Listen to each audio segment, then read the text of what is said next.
Humilié par ma propre famille au gala, traité de clocharde devant l'élite, j'ai gardé le silence. Jusqu'au coup de théâtre, le PDG a révélé que je suis leur patronne milliardaire. Soudain, tous ont blêmi. Mon père n'a même pas pris la peine de baisser la voix. Sommes-nous vraiment obligés de rester à côté d'une femme qui a l'air d'une SDF de Paris? A-t-il demandé, son sourire trop large, assez fort pour que les 200 invités de son gala de Noël l'entendent. Mon frère, Julien, s'est penché vers moi, sa voix tranchante et urgente. « Manon, ne me fais pas honte. Ces gens sont au-dessus de toi. » Je suis resté exactement là où j'étais, avec mes talons empruntés et un simple manteau noir. Tous les regards de la salle m'ont trouvé, puis se sont détournés, ce rejet rodé des gens qui savaient instinctivement quel corps appartenait à quels espaces. Personne ne m'a défendu. Personne ne l'avait jamais fait. Pour eux, j'étais la fille qui avait disparu et échoué en silence. Le rire qui a suivi le commentaire de mon père est éteint, son éparpillé et nerveux, comme une secousse dans la pièce. Une femme près de la table de champagne a serré les lèvres, non pas par sympathie, mais avec la satisfaction tranquille d'être témoin de la disgrâce de quelqu'un d'autre. Un homme que je ne reconnaissais pas a donné un coup de coude à sa compagne, a chuchoté quelque chose, et ils se sont tous deux détournés avec l'aisance coordonnée des gens qui avaient déjà décidé que je ne méritais plus d'attention. J'ai regardé mon père lisser sa cravate, ce geste familier qu'il faisait lorsqu'il essayait de paraître composé. Il ne s'est pas excusé. Il a pivoté vers un couple près du bar, se lançant déjà dans une histoire sur sa dernière entreprise commerciale, agissant comme si traiter sa propre fille de marginale devant 200 personnes était simplement un prélude spirituel à la soirée.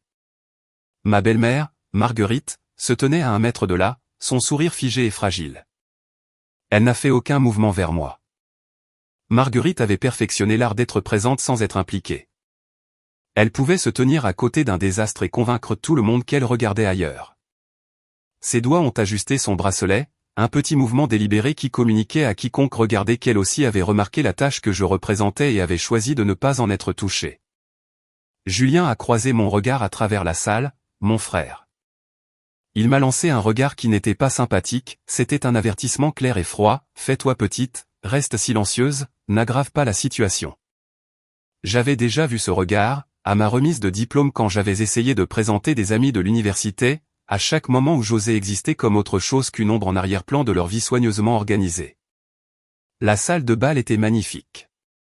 Mon père avait loué le grand hall du Cercle de l'Union interalliée, un espace imprégné de vieilles fortunes et de traditions encore plus anciennes.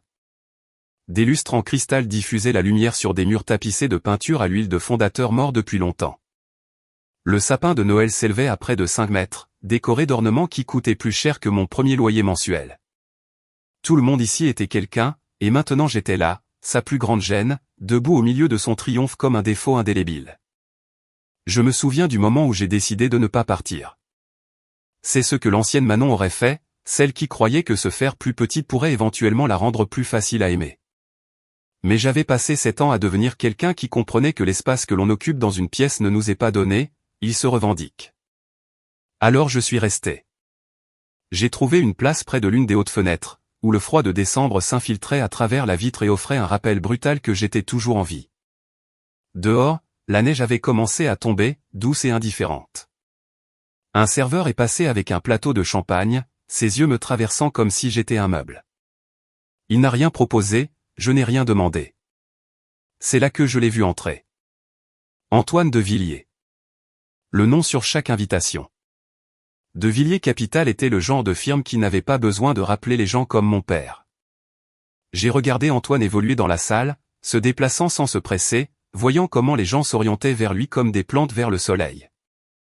Il avait ce genre de présence que l'argent seul ne peut acheter. Mon père l'a intercepté près du bar, la main tendue, souriant trop largement. Je pouvais lire le désespoir brut dans sa posture, la légère inclinaison vers l'avant, la façon dont sa main libre gesticulait trop amplement, essayant de fabriquer de l'importance. Antoine était poli, il a serré la main de mon père, a hoché la tête à quelque chose qui a été dit, puis ses yeux sont passés par-dessus l'épaule de mon père. Ils m'ont trouvé à travers la pièce. Je n'ai pas détourné le regard un seul instant. Aucun de nous n'a bougé. Mon père parlait toujours, faisant un geste vers Julien maintenant, essayant de tisser un récit de succès et de réussite familiale. Mais Antoine n'écoutait plus. Il s'est excusé. J'ai vu le visage de mon père s'affaisser, la confusion vacillant avant qu'il ne se reprenne. Antoine marchait vers moi. J'ai pensé à la première fois que je l'avais rencontré dans une salle de conférence avec vue sur le jardin des Tuileries. Je portais un tailleur d'occasion, mon CV imprimé sur du papier emprunté. Il m'avait posé une seule question lors de cet entretien, « De quoi avez-vous peur ?» Je lui ai dit la vérité, j'avais peur de devenir quelqu'un qui avait besoin de permission pour exister. Il m'avait embauché sur le champ. Maintenant, 7 ans plus tard, il traversait la salle de bal de mon père avec cette même expression curieuse. Il s'est arrêté devant moi. Les conversations à proximité ont faibli, puis se sont arrêtées complètement. Le verre de champagne de quelqu'un s'est arrêté à mi-chemin de ses lèvres. « Manon » a-t-il dit, et la façon dont il a prononcé mon nom sonnait comme une promesse tenue. Mon père s'est matérialisé à côté de nous, son radar social s'activant enfin.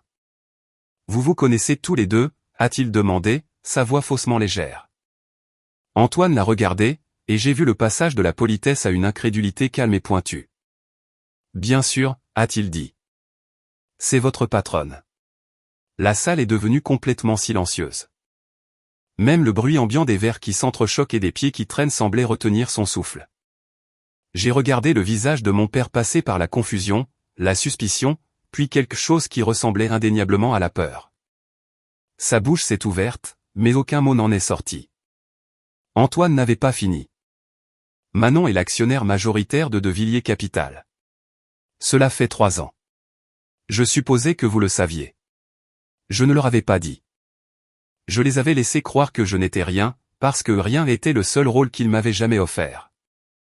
La main de mon père a tremblé alors qu'il cherchait son verre de champagne. Autour de nous, les chuchotements ont commencé à se répandre dans la foule comme une marée montante. J'ai regardé Julien, son visage était pâle, sa mâchoire pendante. J'ai regardé ma belle-mère, son sourire figé s'était fissuré, révélant quelque chose de brut en dessous. J'ai regardé mon père, l'homme qui m'avait qualifié de marginal devant tous ceux qu'il voulait impressionner, et j'ai réalisé que cette soirée ne consistait pas à prouver qui j'étais devenu. Il s'agissait de se tenir dans une pièce remplie de gens qui m'avaient rejeté et de découvrir que leurs opinions n'avaient plus aucun poids. Ils avaient passé des années à me forcer à me sentir petite, ce soir, c'était eux qui ne savaient plus où se mettre. Je n'avais pas remarqué que cela arrivait au début. Personne ne le remarque jamais quand l'extraction est progressive. Après l'obtention de mon diplôme, j'avais pris un emploi qui semblait assez impressionnant pour faire taire mon père, analyste junior. Le nom de l'entreprise avait assez de poids pour suggérer un avenir. Il avait hoché la tête une fois, de la façon dont il le faisait quand quelque chose franchissait à peine la barre minimale de ses attentes. Cela aurait dû être mon premier avertissement. Le bureau n'était pas ouvertement cruel. Tout le monde souriait, tout le monde parlait d'opportunités comme si c'était un prix qu'on gagnait en attendant son tour. J'arrivais tôt parce que la présence ressemblait à une protection. Je restais tard parce que le travail inachevé avait une façon de migrer vers mon bureau même lorsqu'il ne m'était pas officiellement assigné. Les gens ont arrêté de demander si je pouvais aider et ont commencé à supposer que je le ferais. Cela ressemblait à une validation au début, c'est toujours le cas. « Tu es doué pour ça », a dit quelqu'un un jour, jetant un coup d'œil par-dessus mon épaule alors que je corrigeais des chiffres qui ne s'additionnaient pas. « Tu vois juste les incohérences que les autres manquent. » J'ai souri et dit merci. Je n'ai pas demandé pourquoi ces autres l'étaient déjà associés. Dès l'hiver, mon bureau était devenu la destination silencieuse des problèmes qui ne figuraient pas sur le registre officiel. Juste des détails qui avaient besoin d'être réglés, des dossiers qui avaient besoin d'être nettoyés, des clients que personne ne voulait gérer mais que tout le monde voulait voir traités avec succès. Lorsqu'un associé senior manquait une échéance, le travail glissait doucement vers mon coin. Lorsqu'une présentation avait besoin d'être sauvée, j'étais ajouté à la chaîne de courriel tardivement, juste à temps pour la réparer, et juste assez tôt pour être blâmé si tout l'effort s'effondrait. J'ai arrêté de compter les heures. J'ai arrêté de laisser mon ordinateur portable à la maison. En réunion, je regardais les gens expliquer des conclusions auxquelles j'étais parvenu seul à minuit, parlant avec l'assurance qui venait du fait de savoir qu'ils ne seraient jamais remis en question. J'ai appris à garder mon visage neutre lorsque mes propres mots me revenaient dans la voix de quelqu'un d'autre. Personne ne mentait, ils omettaient simplement ma contribution. Les évaluations de performance allaient et venaient. Mon manager s'assoyait en face de moi. « Vous êtes incroyablement fiable, Manon », disait-il, les mains jointes. Cette qualité est rare. Fiable, pas prometteuse. Pas en progression. Quand j'ai posé des questions sur l'évolution, il a hésité une fraction de seconde, ce qui m'a tout dit. Vous faites un excellent travail, a-t-il dit prudemment, mais les rôles de direction exigent de la présence, de la visibilité. Vous avez tendance à vous fondre dans l'arrière-plan. J'ai hoché la tête, parce que hocher la tête était devenu un réflexe. J'ai quitté l'évaluation avec une charge de travail plus lourde et le sentiment distinct que je devrais être reconnaissante pour ce fardeau supplémentaire. Le projet qui a finalement brisé mon calme est arrivé sans cérémonie, un client volatile avec un historique de menaces de litige, des zones grises juridiques que personne ne voulait toucher. Le genre de compte qui pouvait éroder la réputation de l'entreprise rapidement. Tous ceux qui étaient assez haut placés avaient déjà décliné. Le dossier est apparu sur mon bureau à 16h47 un vendredi après-midi. Pas de réunion, pas d'explication, juste une note de mon manager, vous êtes stable, nous avons confiance en votre fiabilité. La confiance est un fardeau lorsqu'elle n'est pas accompagnée de protection. La première semaine, j'ai travaillé jusqu'à 2h du matin chaque nuit. La deuxième semaine, j'ai complètement arrêté de rentrer chez moi. Je gardais des vêtements de rechange dans le tiroir de mon bureau et je me douchais dans une salle de sport 3 rues plus loin. À la quatrième semaine, j'avais développé un léger tremblement de la main qui apparaissait chaque fois que j'essayais de tenir une tasse de café. J'ai appris des détails que je n'étais jamais censé connaître. J'ai pris la responsabilité de décisions que personne d'autre ne voulait endosser. Lorsque le client a menacé de retirer le compte à cause d'une clause que je n'avais pas écrite, c'est moi qui ai pris un vol pour Lyon avec un préavis de 6 heures pour m'asseoir dans une salle de conférence et absorber sa colère pendant 3 heures, pendant que mon manager assistait au récital de sa fille. Lorsque ma stratégie a évité une perte financière importante, le soulagement au bureau était presque audible. L'associé a présenté les résultats. Lors du dîner de célébration, mon manager a levé son verre et remercié l'effort d'équipe. J'étais assise au bout de la table et j'applaudissais, mes mains me faisant mal après des semaines d'efforts, mon nom absent d'une manière qui semblait maintenant calculée. Cette nuit-là, je n'ai pas pleuré. Je me suis assise sur le sol de mon minuscule appartement, l'ordinateur portable toujours ouvert, mes mains tremblant encore. Je n'avais pas mangé un repas complet depuis 3 jours. Mon reflet dans la fenêtre sombre ressemblait à quelqu'un que je ne reconnaissais pas, les yeux cernés, le teint gris, une machine fonctionnant sur les vapeurs. La réalisation n'est pas arrivée comme une illumination, elle est arrivée comme un épuisement, trop complet pour soutenir les illusions nécessaires. Il ne me mentorait pas vers un partenariat. Il ne me préparait pas à l'avancement. Il m'utilisait parce que j'étais fiable, parce que j'absorbais la pression sans repousser, parce que je n'avais pas les relations puissantes qui les forceraient à être prudents avec moi. J'ai pensé à ma famille, alors. À la façon dont mon utilité en tant qu'aide-soignante après le décès de ma mère avait été confondue avec de l'amour. Le schéma semblait dévastateur de familiarité. J'ai commencé à prêter attention. Pas avec colère, mais avec une clarté absolue. J'ai remarqué qui parlait librement et qui attendait une invitation. Qui était pardonné pour des erreurs catastrophiques et qui était discrètement retiré de la liste de diffusion. J'ai observé comment le crédit montait constamment vers le haut tandis que la responsabilité coulait vers le bas. Cela n'avait rien à voir avec l'intelligence. Cela avait tout à voir avec qui pouvait se permettre de partir.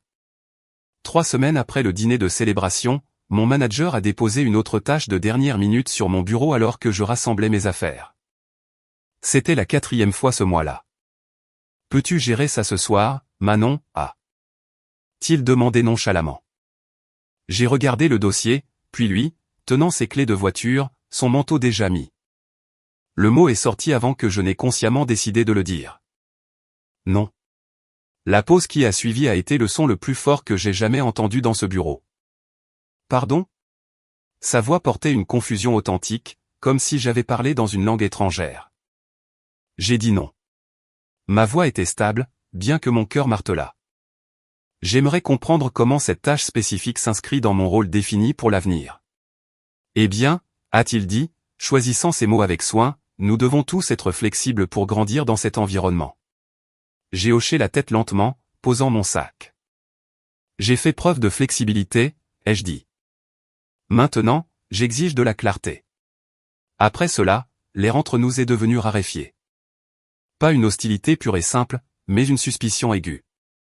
On me donnait toujours du travail, mais maintenant il y avait des regards sur la défensive quand je ne me portais pas immédiatement volontaire pour le travail supplémentaire. Quelqu'un d'autre devait le faire, et le désagrément se lisait sur leur visage. Pour la première fois, j'ai compris ce qui avait toujours été vrai, ils ne m'avaient pas valorisé parce que j'étais calme et compétente. Ils m'avaient valorisé parce que je ne résistais pas. Et au moment où je l'ai fait, même poliment, je suis devenu un problème gênant. Je n'ai pas démissionné, pas encore. Je suis resté assez longtemps pour cartographier la machine. Assez longtemps pour apprendre où résidait le véritable levier et quelles informations étaient vraiment précieuses. Ils pensaient qu'ils drainaient mon potentiel, ils ne réalisaient pas que j'avais arrêté de me verser dans leur système. Tranquillement, méthodiquement, sans le dire à une âme, j'ai commencé à me préparer à une carrière qui ne nécessitait la permission de personne. Ils ne l'ont jamais remarqué, et c'était là, en fin de compte, leur erreur irréversible. La conversation qui a formellement coupé ma vie de ma famille s'est produite un samedi après-midi d'avril. Je me souviens du poids de la journée, sachant que j'aurais dû réviser pour mes examens finaux dans mon appartement parisien, mais au lieu de cela, je conduisais vers Neuilly. La voix de mon père au téléphone avait été brève, professionnelle, exigeant ma présence pour discuter de quelque chose d'important. J'ai su instantanément que ce n'était pas une bonne nouvelle. Mon père ne m'appelait jamais pour des célébrations. Je suis arrivé juste après midi. Les roses primées de Marguerite fleurissaient le long de l'allée méticuleusement entretenue. Julien était déjà là, assis rigidement dans le salon, évitant mon regard. Manon, la voix de mon père a coupé le silence. Viens dans le bureau, s'il te plaît. Le bureau était toujours son lieu de jugement. Chêne foncé, fauteuil en cuir, mur tapissé de livres qui servaient de décoration plutôt que de lecture. Il était assis derrière son bureau comme un monarque sur le point de délivrer un édit, avec Marguerite montant la garde à côté de lui. Je me suis assise dans la chaise en face de lui, la même chaise qui avait absorbé une décennie de sa déception à mon égard. Nous devons parler de ton avenir, a commencé mon père, ses mains jointes sur le bois sombre. J'ai attendu. Marguerite et moi avons discuté de ta situation, et nous sommes profondément préoccupés par la voie professionnelle que tu as choisie. Ma situation. J'étais un problème, une variable qui devait être gérée, pas une personne à respecter. Je suis en bonne voie pour obtenir mon diplôme avec mention, ai-je déclaré, gardant mon ton plat. J'ai déjà 3 offres d'emploi compétitives dans la finance à Paris. Paris, a-t-il contré, soulignant le nom de la ville comme s'il s'agissait d'un synonyme d'imprudence. Oui, à Paris. Il s'est penché en avant, un geste persuasif et rodé. Nous pensons que tu devrais reconsidérer. Reviens à la maison. Je peux te trouver un poste au cabinet. Julien reprendra le bureau local éventuellement, et nous pourrions utiliser quelqu'un de discret pour gérer le côté administratif. Le côté administratif. Après 4 ans de lutte académique et professionnelle acharnée pour atteindre les premiers rangs de mon université. Tu veux que je sois la secrétaire de Julien, ai-je traduit, croisant son regard. Ne sois pas délibérément dramatique, Manon. Ce serait un poste de gestion de haut niveau, éventuellement. Cela assure la stabilité. J'ai regardé Marguerite. Son visage était neutre, mais le petit resserrement autour de ses yeux révélait sa satisfaction. C'était sa victoire, moi de retour sous contrôle, positionné pour servir l'héritier légitime. Et si je refuse? Mon père a soupiré, un son lourd d'une patience exagérée. Manon, nous essayons de t'offrir un filet de sécurité. Paris est un endroit impitoyable, et ces emplois que tu envisages, ils exigent des relations que tu ne possèdes tout simplement pas. Ils ne sont pas sûrs. Il voulait dire que je n'avais pas de fonds fiduciaires. Je n'avais pas un réseau d'amis de la famille attendant de me rattraper. Julien hériterait de tout. Je n'hériterais de rien d'autre que d'une vie entière à m'entendre dire que je n'étais pas assez. Je me possède moi-même, ai-je dit, une conviction tranquille dans ma voix. C'est ma connexion. Il a secoué la tête avec mépris. Ce côté têtu est précisément le problème. Tu ressens ce besoin de prouver quelque chose, mais le monde ne récompense pas l'effort brut, Manon. Il récompense les gens qui comprennent leur position. Les gens comme moi. Les mots m'ont glacé, bien que je m'y attendais. Que signifie exactement cette phrase, ai-je demandé. Cela signifie que tu dois arrêter de prétendre que tu es une force de la nature. Tu es ma fille, et cela vient avec certaines attentes familiales. Arrête d'agir comme si tu étais une puissance indépendante. Je me suis levé lentement, poussé par un instinct au-delà de la pensée consciente. Ta fille, ai-je répété, laissant la moquerie remplir le mot. Je ne me suis pas senti comme ta fille depuis des années. Je me suis senti comme un inconvénient, un problème que tu espérais voir se résoudre discrètement. Marguerite est intervenue doucement. Manon, nous essayons de t'aider. Tu te débats seul depuis si longtemps. Laisse-nous fournir une structure. Une structure pour faire quoi? Pour disparaître plus complètement dans l'ombre de Julien? J'ai jeté un coup d'œil vers la porte. Julien, toujours fixé sur son téléphone, feignant la surdité. Julien, ai-je appelé, ma voix coupant à travers la pièce. Tu n'as pas d'opinion là-dessus? Sur le fait qu'on me demande de revenir à la maison et d'être ta subordonnée? Il a levé les yeux, surpris, puis les a rapidement baissés. Ce n'est pas comme ça, Manon. Papa pense juste que ce serait mieux pour toi d'être plus près du soutien familial. Soutien familial, j'ai ri, le son tranchant et douloureux. Quand est-ce que quelqu'un dans cette famille m'a défendu pour la dernière fois? Quand est-ce que je me suis senti pour la dernière fois comme si j'avais vraiment ma place ici? La seule réponse a été un lourd silence. L'expression de mon père s'est durcie. La façade du parent inquiet a disparu. Si tu pars, a-t-il déclaré, sa voix maintenant plate et définitive, si tu sors de cette maison et retournes à Paris contre ma volonté, tu es entièrement seul. N'attends aucun soutien financier. N'attends aucune connexion professionnelle, jamais. Je ferai comprendre à tout le monde dans mon réseau que tu as choisi de couper les ponts. Tu n'utiliseras pas mon nom comme référence. Tu ne revendiqueras aucun lien avec cette famille dans aucun contexte professionnel. La menace était précise, chirurgicale. Il ne me coupait pas seulement les vivres, il menaçait d'empoisonner le puits. Je n'ai jamais rien attendu de toi, ai-je répondu. Tu t'en es assuré il y a des années. Alors comprends ceci, ne reviens pas quand tout s'effondrera. Ne te présente pas ici ruiné financièrement et sans travail en attendant que nous te sauvions. Tu choisis le chemin, tu vis avec les conséquences absolues.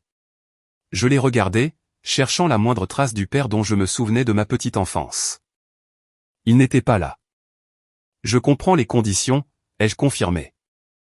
Il a hoché la tête une fois, signe qu'il considérait l'argument clos et lui-même comme le vainqueur. Une dernière chose, ai-je ajouté. Quand je partirai, ce ne sera pas parce que j'ai échoué à répondre à tes normes. Ce sera parce que j'ai choisi une vie infiniment meilleure que celle que tu offres. Et quand tout ce que je construis te prouvera que tu as tort, n'ose pas réécrire l'histoire. Ne prétends pas que tu m'as soutenu. Tu as perdu ce droit le jour où tu as décidé que je ne valais pas ton temps. L'expression composée de Marguerite a vacillé vers la surprise. Avant qu'elle ne puisse se reprendre, la mâchoire de mon père s'est serrée. Si tu passes cette porte, ne prends pas la peine de revenir tant que tu ne seras pas quelqu'un de conséquence. J'ai marché vers la porte du bureau. Ma main était sur la poignée en laiton quand je l'ai ressenti, un tremblement parcourant tout mon corps, l'attraction viscérale de vouloir qu'il m'arrête, vouloir qu'il dise quelque chose qui rendrait cela inutile. Il n'a rien dit. Je me suis retourné. Quand je reviendrai, papa, ai-je promis, ma voix stable malgré le tremblement, tu ne me reconnaîtras pas. Et d'ici là, ton opinion n'aura plus aucune importance. Je suis rentré à Paris ce soir-là. Pendant la première heure, je n'ai cessé de jeter un coup d'œil à mon téléphone sur le siège passager, attendant qu'il s'allume. Un appel, un SMS, n'importe quoi. L'écran est resté noir. Je n'ai rien emporté de ma chambre d'enfance. J'ai laissé les photos, les vieux trophées, le fantôme de la fille que j'étais. J'avais anticipé la dévastation ou la colère. Au lieu de cela, j'ai ressenti une légèreté intense et libératrice. Le poids d'essayer de me conformer à un espace qui n'avait jamais été fait pour moi s'était enfin levé. J'étais vraiment seul, sans personne à appeler si le monde se retournait contre moi. Mais j'étais aussi indéniablement libre. Libre de l'espoir qu'il changerait. Libre du cycle des petites humiliations. Libre du mensonge selon lequel l'amour devait se mériter par une perpétuelle autodiminution. Mon père avait lancé un défi, ne reviens pas tant que tu ne seras pas quelqu'un. J'ai accepté. Paris ne m'a pas accueilli à bras ouverts. La ville exige un tribut d'abord. Elle prend tout ce que vous pensiez savoir sur vous-même et le broie, testant quelle substance fondamentale reste. Je suis arrivé avec une offre d'emploi d'analyste junior qui payait juste assez pour assurer un loyer dans un appartement en colocation exiguë à Saint-Ouen. 4 colocataires, une salle de bain, une odeur constante de vieille pizza et d'ambition. Ma chambre était une boîte étroite. C'était censé être temporaire, cela a duré 2 ans. Pour la première fois de ma vie, j'étais totalement anonyme. Personne ne connaissait mon nom de famille, mon passé ou l'histoire diminuée qu'il m'avait assignée. J'étais juste une autre jeune de 22 ans affamée, poursuivant un avenir qui devait encore se matérialiser. Mon travail était dans une petite société d'investissement à la Défense.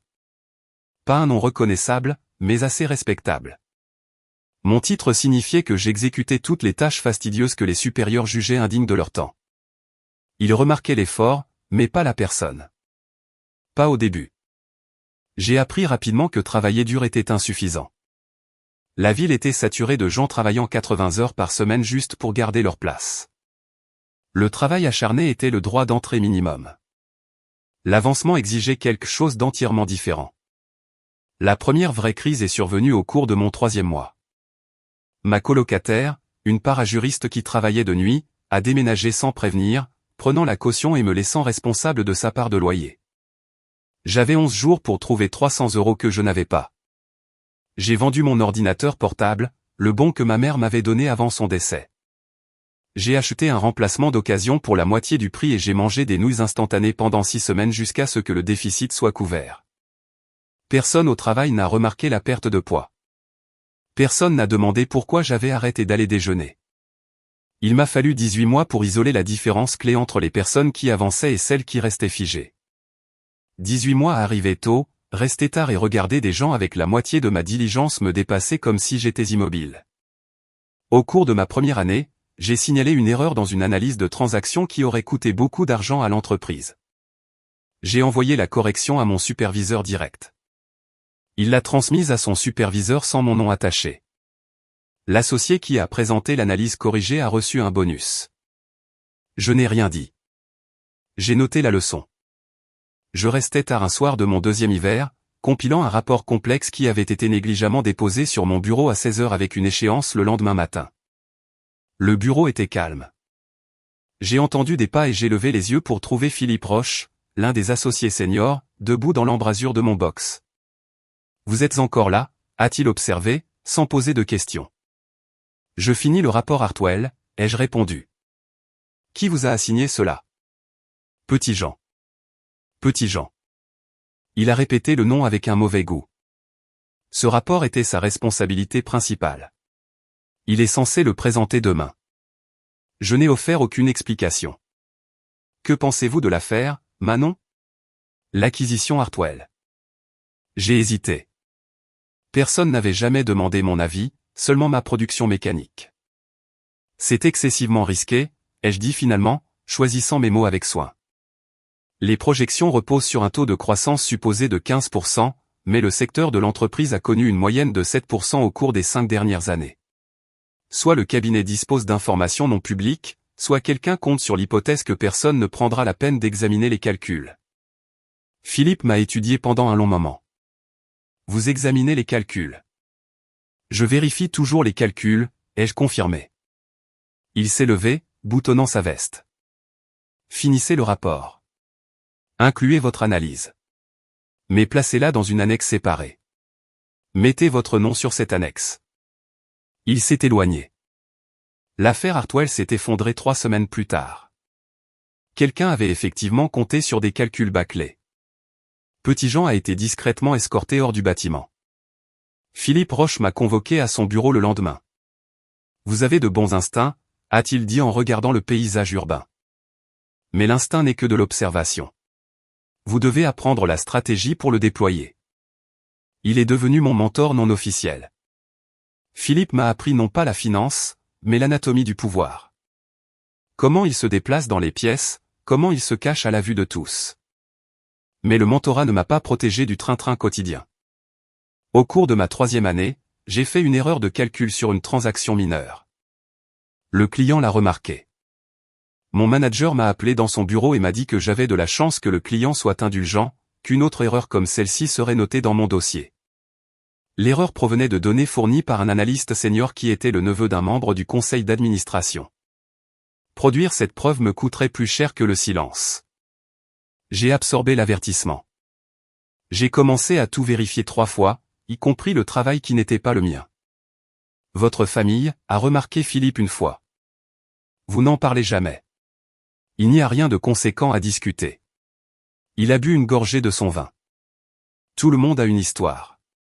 La seule vraie question est de savoir si elle vous possède ou si vous possédez l'histoire. J'ai pensé au bureau de mon père. Il croit que je suis une insignifiance, un échec qui s'est bêtement enfui vers une ville qui finira par la consumer. Philippe a posé son verre de manière décisive. Cela, Manon, est votre plus grand avantage. L'adversaire le plus efficace est celui que personne ne regarde. Je n'ai pas tout à fait saisi sa signification alors. J'avais 34 ans, et j'étais sur le point d'entamer le niveau suivant. J'ai quitté Saint-Ouen pour un petit appartement entièrement privé dans le 15e arrondissement.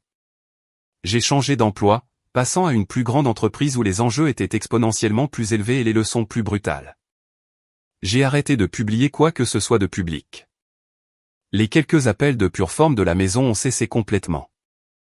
Au moment où j'ai eu 27 ans, j'étais devenu quelqu'un d'entièrement méconnaissable pour ma famille. La fille qui s'effaçait facilement était toujours là, mais maintenant elle était blindée. J'étais prête pour le niveau suivant. Ils n'ont jamais remarqué, et c'était là, en fin de compte, leur erreur irréversible. Personne n'offre de cours sur la façon de voir ce que les autres manquent. Ce n'est pas une compétence que l'on acquiert dans une salle de classe. On la développe de la même manière qu'un corps développe du tissu cicatriciel, couche par couche, chaque petit traumatisme laissant derrière lui quelque chose de plus dur et de plus perspicace que ce qui était là avant. Ma capacité à anticiper les problèmes, à remarquer les incohérences subtiles dans les données et les comportements, venait directement d'années passées à être invisible. Quand tout le monde regarde au-delà de vous, vous apprenez à regarder tout le reste. Les informations les plus vitales ne sont pas dans les rapports formatés ou les présentations soignées. Elles vivent dans les silences, les regards rapides, les choses que les gens révèlent quand ils croient que personne d'important ne fait attention. Dans le 2e cabinet que j'ai rejoint, il y avait une associée gérante nommée Victoire Dartois. Elle avait 63 ans, était dans le métier depuis 40 ans et possédait une réputation sévère pour détruire des carrières d'un seul regard sceptique. Le personnel junior l'évitait activement, préférant prendre les escaliers plutôt que de partager un ascenseur. Je les cherchais. Ce n'était pas de la bravoure, c'était une nécessité calculée. J'ai étudié Victoire. En réunion, elle parlait rarement en premier et presque jamais du tout, à moins que ses mots ne changent irrévocablement la direction de la conversation. Quand elle parlait enfin, des salles entières se reconfiguraient autour de son autorité. J'avais besoin de comprendre la mécanique de ce pouvoir. J'ai commencé à rester tard les jours où je savais qu'elle était au bureau. Nos espaces de travail étaient au même étage, le sien un bureau d'angle avec des vues imprenables, le mien un box près de la photocopieuse bruyante. Je trouvais des raisons de passer devant sa porte, d'être visible pour elle sans jamais être intrusive. Un soir, environ 3 semaines après le début de ma stratégie, elle m'a interpellé alors que je passais. « Vous êtes l'analyste qui a signalé l'erreur Méridien, n'est-ce pas ?» Je me suis arrêté dans son embrasure de porte ouverte. « Oui. » « Entrez. » Fermez la porte. Son bureau était minimaliste, chaque surface dégagée à l'exception de son ordinateur portable et d'un lourd verre en cristal à moitié rempli. Je me suis assise dans la chaise qu'elle m'a indiquée. « Pourquoi l'avez-vous repéré ?» a-t-elle demandé sans préambule. « Pardon ? L'erreur ? » 3 analystes seniors avec des décennies d'expérience ont examiné cette transaction avant qu'elle n'arrive sur votre bureau. Aucun d'eux n'a vu l'écart que vous avez signalé. Pourquoi vous ? J'ai réfléchi à la question. La réponse simple et honnête était aussi la vérité la plus puissante. Parce que je n'avais pas l'option de supposer que c'était correct. Victoire m'a observé par-dessus le bord de son verre. La plupart des gens supposent l'exactitude. C'est plus rapide. C'est plus facile. Cela nécessite moins de risques personnels. Je n'ai pas le luxe de supposer quoi que ce soit. Et pourquoi cela, Manon ? J'ai croisé son regard vif et inébranlable. Parce que si j'ai tort, il n'y a personne qui me défendra. Je ne possède pas le genre de milieu qui permet des secondes chances. Quelque chose de subtil a changé dans son expression. Pas de la sympathie, dont Victoire semblait incapable, mais une reconnaissance clinique aiguë. Bien, a-t-elle dit en hochant la tête une fois. Utilisez cette déficience. Victoire est devenue la deuxième personne indispensable dans mon éducation parisienne. Là où Philippe m'avait appris la physique du levier, Victoire m'a appris l'art appliqué de le déployer. Comment reconnaître, accumuler et utiliser des informations critiques avant que quelqu'un d'autre ne les utilise comme une arme contre moi. L'information est la seule monnaie qui compte vraiment, m'a-t-elle dit une fois. Pas l'argent. L'argent est simplement la façon dont les gens sans accès aux informations clés tentent de compter les points. Mais avant de pouvoir déployer des informations, je devais survivre aux conséquences d'avoir raison. La première fois que j'ai corrigé l'analyse d'un collègue senior lors d'une réunion, la salle est devenue froide. Le collègue, un homme nommé Henri qui était au cabinet depuis 15 ans, m'a souri avec sa bouche seulement et a dit « Merci pour cette perspective, Manon ». En une semaine, j'ai été réaffecté de son équipe de projet à une revue de conformité sans issue. La deuxième fois, j'ai appris à acheminer mes corrections par Victoire d'abord, la laissant les présenter comme ses propres observations. Le crédit coulait vers le haut, la protection coulait vers le bas. Sous sa supervision exigeante, j'ai développé la compétence qui finirait par me rendre inestimable. J'ai appris à repérer des modèles non évidents dans les données, à prédire les changements du marché non pas grâce à des formules prédictives, mais en comprenant les peurs et les motivations spécifiques des individus prenant les décisions. Les chiffres disent une partie de la vérité, mais la vérité ultime réside dans l'élément humain. Ma compétence a été testée pleinement lors d'une décision majeure de l'entreprise. Les associés envisageaient d'acquérir une entreprise technologique à forte croissance qui semblait immaculée sur papier. Tout le monde célébrait les bonus imminents. J'ai passé 3 semaines à examiner chaque dossier. Quelque chose semblait fondamentalement faux, mais les bilans étaient impeccables. Trop impeccables. Les 2 premières semaines n'ont rien donné. J'ai suivi des fils qui ne menaient nulle part, une relation fournisseur qui semblait inhabituelle mais s'est avérée légitime, un modèle de reconnaissance des revenus qui semblait agressif mais tombait dans les normes comptables. J'ai commencé à douter de mes propres instincts. La 14e nuit, j'ai failli abandonner. La transaction devait être conclue dans 10 jours. L'associé défendant l'acquisition avait déjà commencé à discuter des délais d'intégration. Mais le sentiment d'erreur persistait, quelque chose que je ne pouvais nommer. J'ai creusé plus profondément, me concentrant sur les dépôts des filiales, remontant à travers 3 ans d'amendements aux structures d'entreprise. Au jour 17, j'ai trouvé une société écran enregistrée au Luxembourg qui détenait la majorité du passif de l'entreprise technologique. La dette était absente des états financiers primaires parce que, techniquement, elle appartenait à une entité différente. Cependant, cette coquille était entièrement détenue par le fondateur, ce qui signifiait que la dette serait absorbée par l'acquéreur. Nous. J'ai présenté mes conclusions à Victoire. Elle a regardé la documentation pendant exactement 90 secondes avant de prendre son téléphone. 2 heures plus tard, l'acquisition était morte.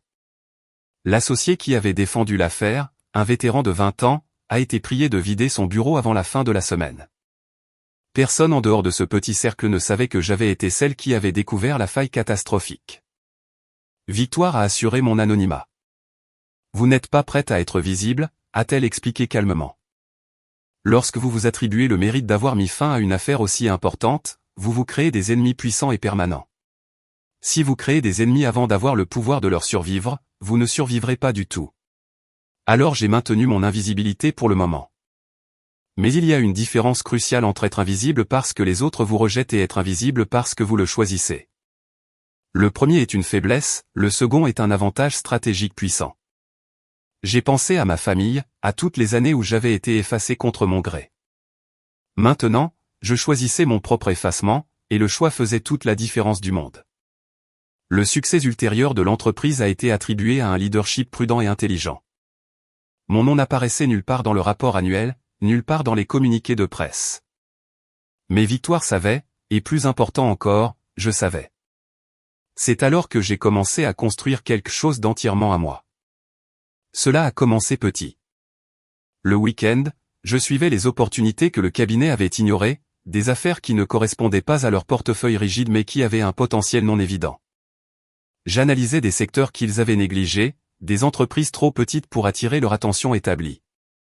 Mais l'analyse sans capital est un exercice académique. J'avais économisé agressivement depuis mon premier salaire, vivant dans des appartements plus petits que ce que je pouvais me permettre, refusant l'inflation du mode de vie qui consumait la plupart de mes pairs. À ma 5e année, j'avais accumulé assez pour un investissement de départ significatif. Pas de quoi changer une vie, mais assez pour avoir un intérêt dans le jeu. J'ai fait 3 petits investissements au cours de ma première année d'indépendance tranquille. 2 ont échoué complètement. Le 3e a retourné mon capital avec des gains modestes. Les échecs m'ont appris plus que le succès. J'ai appris qu'avoir raison sur le potentiel ne signifiait rien si le fondateur ne pouvait pas exécuter, si le timing était mauvais, 600 variables que je n'avais pas considérées conspiraient contre le résultat. Je ne prévoyais pas de quitter le cabinet immédiatement, mais je me préparais à une indépendance singulière. L'opportunité qui a tout changé est venue d'une source inattendue. Une fondatrice que j'avais rencontrée brièvement lors d'une conférence m'a contacté, cherchant un capital d'amorçage pour sa plateforme de technologie éducative conçue pour aider les étudiants boursiers à naviguer dans les aides financières. Les chiffres étaient modestes mais convaincants. Le marché était mal desservi, et le discours de la fondatrice, sa volonté féroce et inflexible, me rappelait tellement moi-même à 22 ans. Je ne connaissais personne qui serait intéressé par cette échelle d'investissement. Mais je connaissais quelqu'un qui pourrait connaître quelqu'un. J'ai appelé Philippe Roche. Il y a quelque chose que je veux te montrer, ai-je dit. Ce n'est pas pour le cabinet. C'est pour un investissement stratégique indépendant. Il est resté silencieux un long moment. Dîner samedi. Apporte tout ce que tu as développé. Ce dîner a été l'étape inaugurale vers tout ce qui a suivi. Philippe n'a pas investi lui-même, mais il m'a présenté à quelqu'un qui l'a fait. Et cela a mené à une autre introduction, qui a mené à une autre, jusqu'à ce que je ne sois plus simplement une analyste. Je construisais tranquillement une fondation que personne ne pourrait m'enlever. L'invitation est arrivée un mardi après-midi ordinaire, nichée entre des courriels sur la conformité et les rapports trimestriels.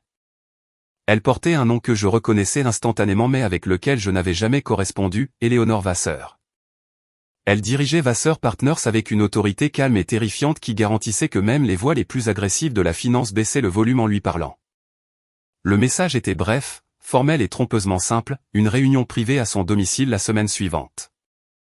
Le thème était les marchés émergents dans la décennie à venir. Ma présence était demandée. Demandée, pas exigée ou requise. C'était le langage des gens qui savaient que leur demande était fonctionnellement un ordre. J'avais entendu parler des rassemblements d'Éléonore comme on entend parler de sociétés secrètes. Ils n'étaient jamais médiatisés, jamais discutés dans la presse et n'apparaissaient jamais sur les réseaux sociaux. Ce qui se passait chez Éléonore restait là, protégé par la compréhension mutuelle que tout le monde présent avait une réputation considérable à protéger. Victoire m'avait dit une fois que c'était lors de ces rassemblements que les vraies décisions étaient prises, pas dans les salles de conseil, mais dans des bibliothèques privées autour d'un whisky hors de prix, où les poignées de main signifiaient plus que les contrats. Le soir du rassemblement, je portais une robe bleu nuit que j'avais commandée pour une occasion que je n'avais pas encore définie. Elle était simple, parfaitement coupée, assez chère pour appartenir à ce monde, mais assez sobre pour ne pas crier pour attirer l'attention. Dans des pièces comme celle-ci, le clinquant manifeste était la voie la plus rapide vers le rejet. L'hôtel particulier d'Éléonore, situé dans le Marais, était l'un de ces monolithes de pierre de taille qui chuchotaient une richesse permanente et enracinée. Une femme en tailleur sombre a pris mon manteau et m'a conduite à travers un hall bordé d'art abstrait dont je savais qu'il était inestimable. Le rassemblement avait lieu dans la bibliothèque, une pièce lambrissée de bois chaud, bordée de volumes reliés en cuir et meublée d'antiquités. Il y avait peut-être 25 personnes présentes. J'ai reconnu un sénateur éminent, un gestionnaire de fonds spéculatifs dont le nom dominait les nouvelles financières, et une femme qui avait fait la couverture de Forbes le mois précédent. Et puis il y avait moi. Manon Moreau. 30 ans. Sans nom de famille reconnaissable, sans histoire établie et sans raison évidente de se tenir parmi cette élite. J'ai pris un verre et me suis positionné près des hautes fenêtres, me permettant d'observer sans être visible. Les conversations étaient exactement ce à quoi je m'attendais, trajectoire du marché, implication de la politique des banques centrales et évaluation des risques géopolitiques. J'écoutais 2 hommes débattre de la volatilité des obligations des marchés émergents quand Éléonore Vasseur est apparue à mon coude. Manon. Sa voix était douce mais mesurée, le ton d'une personne qui n'utilisait jamais un seul mot par accident. Je suis sincèrement heureuse que vous ayez pu accepter l'invitation. Merci, Madame Vasseur. C'est un honneur. Victoire parle de vous en des termes inhabituels. Ce n'est pas quelque chose qu'elle fait à la légère. J'ai gardé mon expression neutre. Victoire d'Artois et Éléonore Vasseur étaient des pairs, deux femmes redoutables qui avaient passé des décennies à gravir des échelles corporatives impitoyables. Si Victoire s'était portée garante de moi, cela avait un poids invisible immense. Je dois beaucoup à son instruction, ai-je dit. Éléonore a souri légèrement, un geste qui n'a pas tout à fait atteint ses yeux. Je suis certaine que oui. Mais je suis beaucoup plus intéressé par ce que vous avez réussi à apprendre de votre propre initiative. Avant que je ne puisse formuler une réponse, elle était partie, touchant le bras d'un autre invité, déjà absorbé dans une conversation stratégique différente. Je suis resté près de la fenêtre, essayant de décoder les 2 minutes qui venaient de se passer. Le reste de la soirée ressemblait moins à une fête qu'à un examen subtil et continu. Les gens m'approchaient, se présentaient et posaient des questions qui semblaient conversationnelles mais étaient clairement conçues pour sonder mes connaissances. Quelle était ma vision des dernières minutes de la BCE? Avais-je traité le nouveau rapport sur les marchés du crédit asiatique? Quelle était ma position personnelle sur le virage vers l'investissement durable à long terme? Je répondais méticuleusement, en disant assez pour confirmer mon expertise mais pas assez pour révéler mes stratégies opérationnelles. Dans ce monde, l'information était la monnaie ultime, et je n'étais pas prête à dépenser la mienne librement. Vers 21h, la discussion principale s'est consolidée près de la cheminée massive.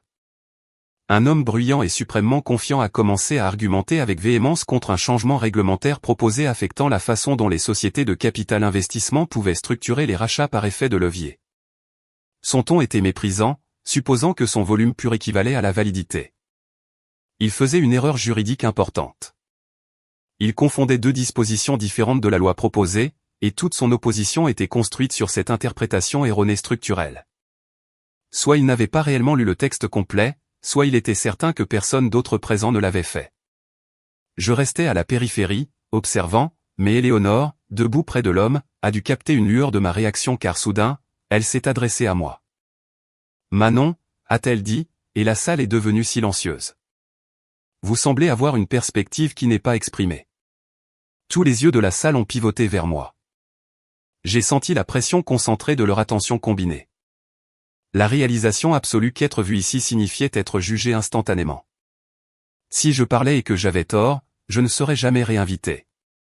Si je parlais et embarrassais quelqu'un de puissant, les conséquences pourraient me suivre pendant des années. Pas une perspective, Madame Vasseur, ai-je clarifié. Une clarification factuelle. J'ai expliqué l'erreur dans son argumentation, citant les numéros de disposition spécifiques. J'ai détaillé pourquoi les 2 sections étaient mutuellement exclusives et précisément quel serait l'impact réel, plutôt que supposé, de la réglementation sur la structure des transactions. Ma voix est restée calme, mon ton purement objectif, mes mots chirurgicalement précis. Quand j'ai fini, le visage de l'homme bruyant était rouge d'un inconfort profond. La salle est restée silencieuse pendant un long moment nécessaire. Puis Éléonore a hoché la tête, un bref mouvement d'affirmation.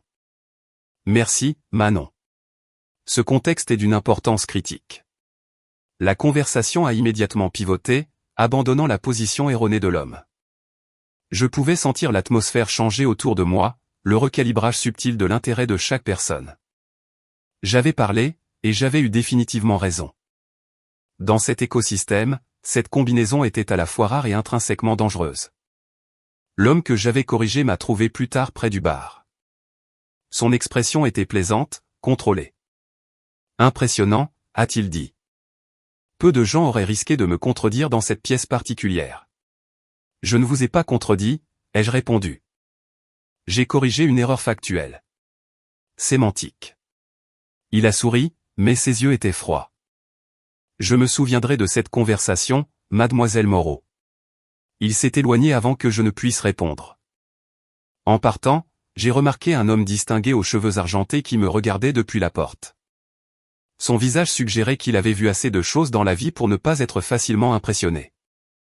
Il ne s'est pas approché. Il a simplement hoché la tête une fois, un geste de reconnaissance, et s'est détourné. J'ai appris son nom la semaine suivante lorsque Victoire a mentionné qu'Antoine de Villiers avait posé des questions sur moi. Demandez quoi, ai-je dit, gardant ma voix neutre. Qui vous étiez? D'où vous veniez. Si vous étiez aussi vive que vous le paraissiez ou simplement chanceuse. Qu'avez-vous dit?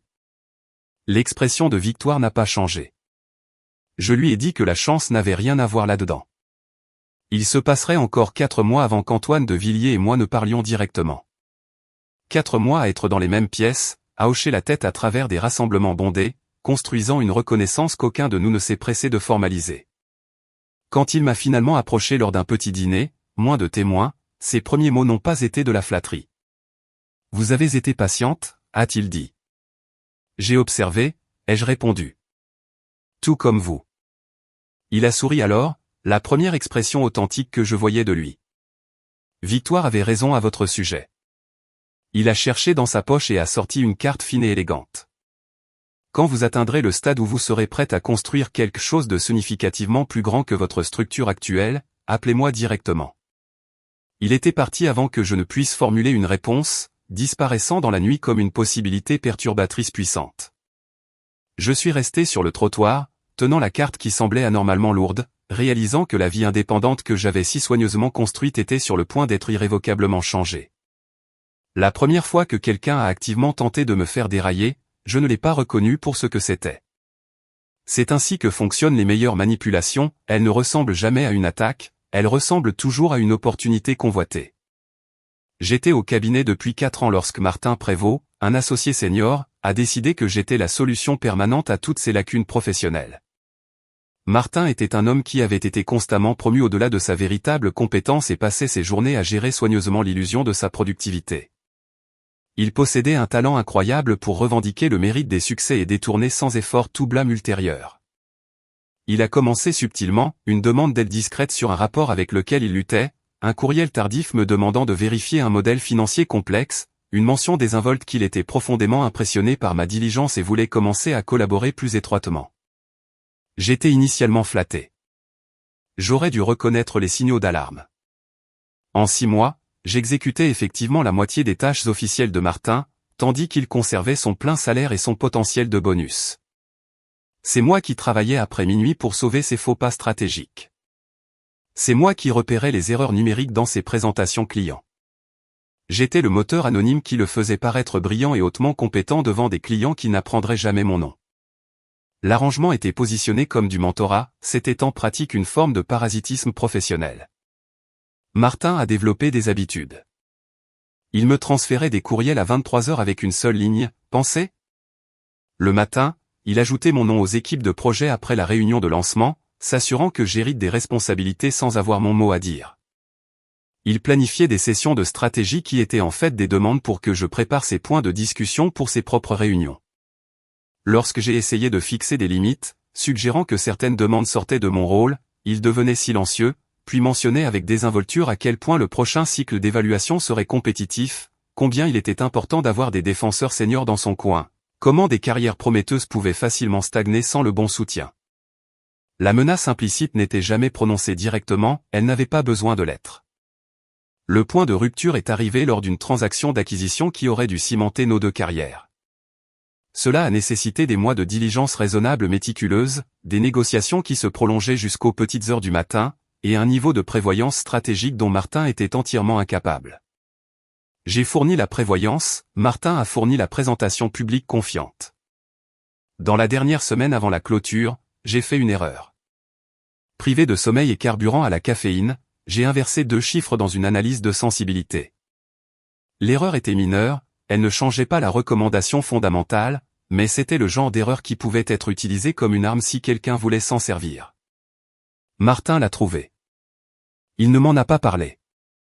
Au lieu de cela, il l'a mentionné à un associé senior en passant, le présentant comme quelque chose qu'il avait surpris et corrigé lui-même, ajoutant que peut-être Manon en prenait plus qu'elle ne pouvait gérer.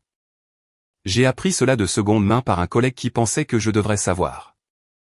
J'ai corrigé l'erreur ce soir-là. J'ai aussi commencé à garder des copies de chaque courriel, chaque document, chaque horodatage qui montrait qui avait réellement fait le travail. Lorsque l'affaire a été conclue avec succès, il y a eu une célébration extravagante dans la plus grande salle de conférence. Le champagne coulait à flots, des toasts formels ont été portés, des tapes dans le dos ont été données. Martin se tenait au centre, acceptant les félicitations comme un héros revenant d'une campagne victorieuse. Mon nom a été mentionné exactement une fois, dans un aparté rapide et dédaigneux, comme quelqu'un qui avait efficacement aidé à la recherche fondamentale. Cette nuit-là, seul dans mon petit appartement, j'ai regardé la carte de visite qu'Antoine de Villiers m'avait donnée 6 mois auparavant. Je n'avais toujours pas appelé. Je continuais à me dire que j'avais besoin de plus d'ancienneté, de références plus inattaquables, de plus de preuves que je valais le risque immense qu'il représentait. Mais la vraie raison était beaucoup plus simple, j'étais terrifié. Terrifié de quitter la stabilité d'un système connu, aussi imparfait soit-il. Terrifié d'entrer dans une stratosphère où je serais jugé uniquement sur mon propre nom, sans la sécurité d'une équipe majeure derrière laquelle m'effacer. Terrifié que le jugement de toute une vie de ma famille soit juste, que je ne sois destiné qu'à être un excellent système de soutien invisible pour la véritable ambition de quelqu'un d'autre. J'ai soigneusement remis la carte dans mon tiroir. Mais le lendemain, j'ai arrêté de travailler le week-end pour Martin Prévost. Le changement n'était pas conflictuel. J'ai simplement commencé à dire non à toutes les demandes qui tombaient en dehors du cadre clairement défini de mes fonctions. Lorsque Martin m'a demandé de remanier ses présentations, je l'ai poliment informé que j'étais dédié à mes propres missions prioritaires. Lorsqu'il a tenté de programmer des réunions stratégiques urgentes tard le soir, j'avais des conflits antérieurs inamovibles. Sa réaction a été immédiate et a révélé toute la fondation de notre relation transactionnelle. « Tu es incroyablement égoïste, Manon », a-t-il sifflé un après-midi, me coinçant près de la station de boisson du bureau. Sa voix était basse, étroitement contrôlée, le ton d'un homme dont le droit habituel était contesté. « J'ai personnellement investi un capital important dans ton développement ici. Le minimum que tu me dois est d'être un joueur d'équipe coopératif. » « Je suis une joueuse d'équipe », ai-je répondu en croisant son regard. Mais les vraies équipes nécessitent des contributions de plus d'un seul membre. Son visage s'est assombri, perdant son éclat poli. « Tu commets une erreur grave et irréversible. Les gens comme toi ont besoin de gens comme moi. Sans mon parrainage direct, tu stagneras dans ce cabinet. » J'ai pensé à toutes les heures de minuit passées à sauver sa réputation pendant qu'il dormait paisiblement. À tout le crédit qu'il avait absorbé sans effort pour mes idées originales. À toutes les fois où il s'était stratégiquement placé entre moi et toute opportunité de reconnaissance méritée. Peut-être, ai-je concédé. Mais j'ai décidé que je préférerais échouer selon mes propres termes honnêtes plutôt que de réussir spectaculairement selon les tiens. Les représailles ont été rapides, calculées et parfaitement prévisibles. Martin a commencé à m'exclure systématiquement des réunions opérationnelles cruciales. Mon nom a été retiré des projets critiques que je dirigeais personnellement. Des chuchotements discrets ont commencé à circuler à l'étage exécutif, j'étais difficile, j'avais une dent contre quelqu'un, je n'étais pas une joueuse d'équipe après tout. Une associée senior m'a arrêté dans le couloir pour mentionner avec une fausse inquiétude qu'elle avait entendu dire que je luttais avec la charge de travail. Un autre collègue a demandé si tout allait bien à la maison. La campagne de rumeurs était professionnelle, niable et dévastatrice d'efficacité. Je reconnaissais tout le manuel, non pas des textes d'affaires, mais de ma propre dynamique familiale, l'isolement systématique et l'effacement de l'individu qui refusait d'accepter son rôle subalterne désigné. Les mêmes outils, simplement dans un cadre professionnel différent. Cette fois, j'étais pleinement préparé.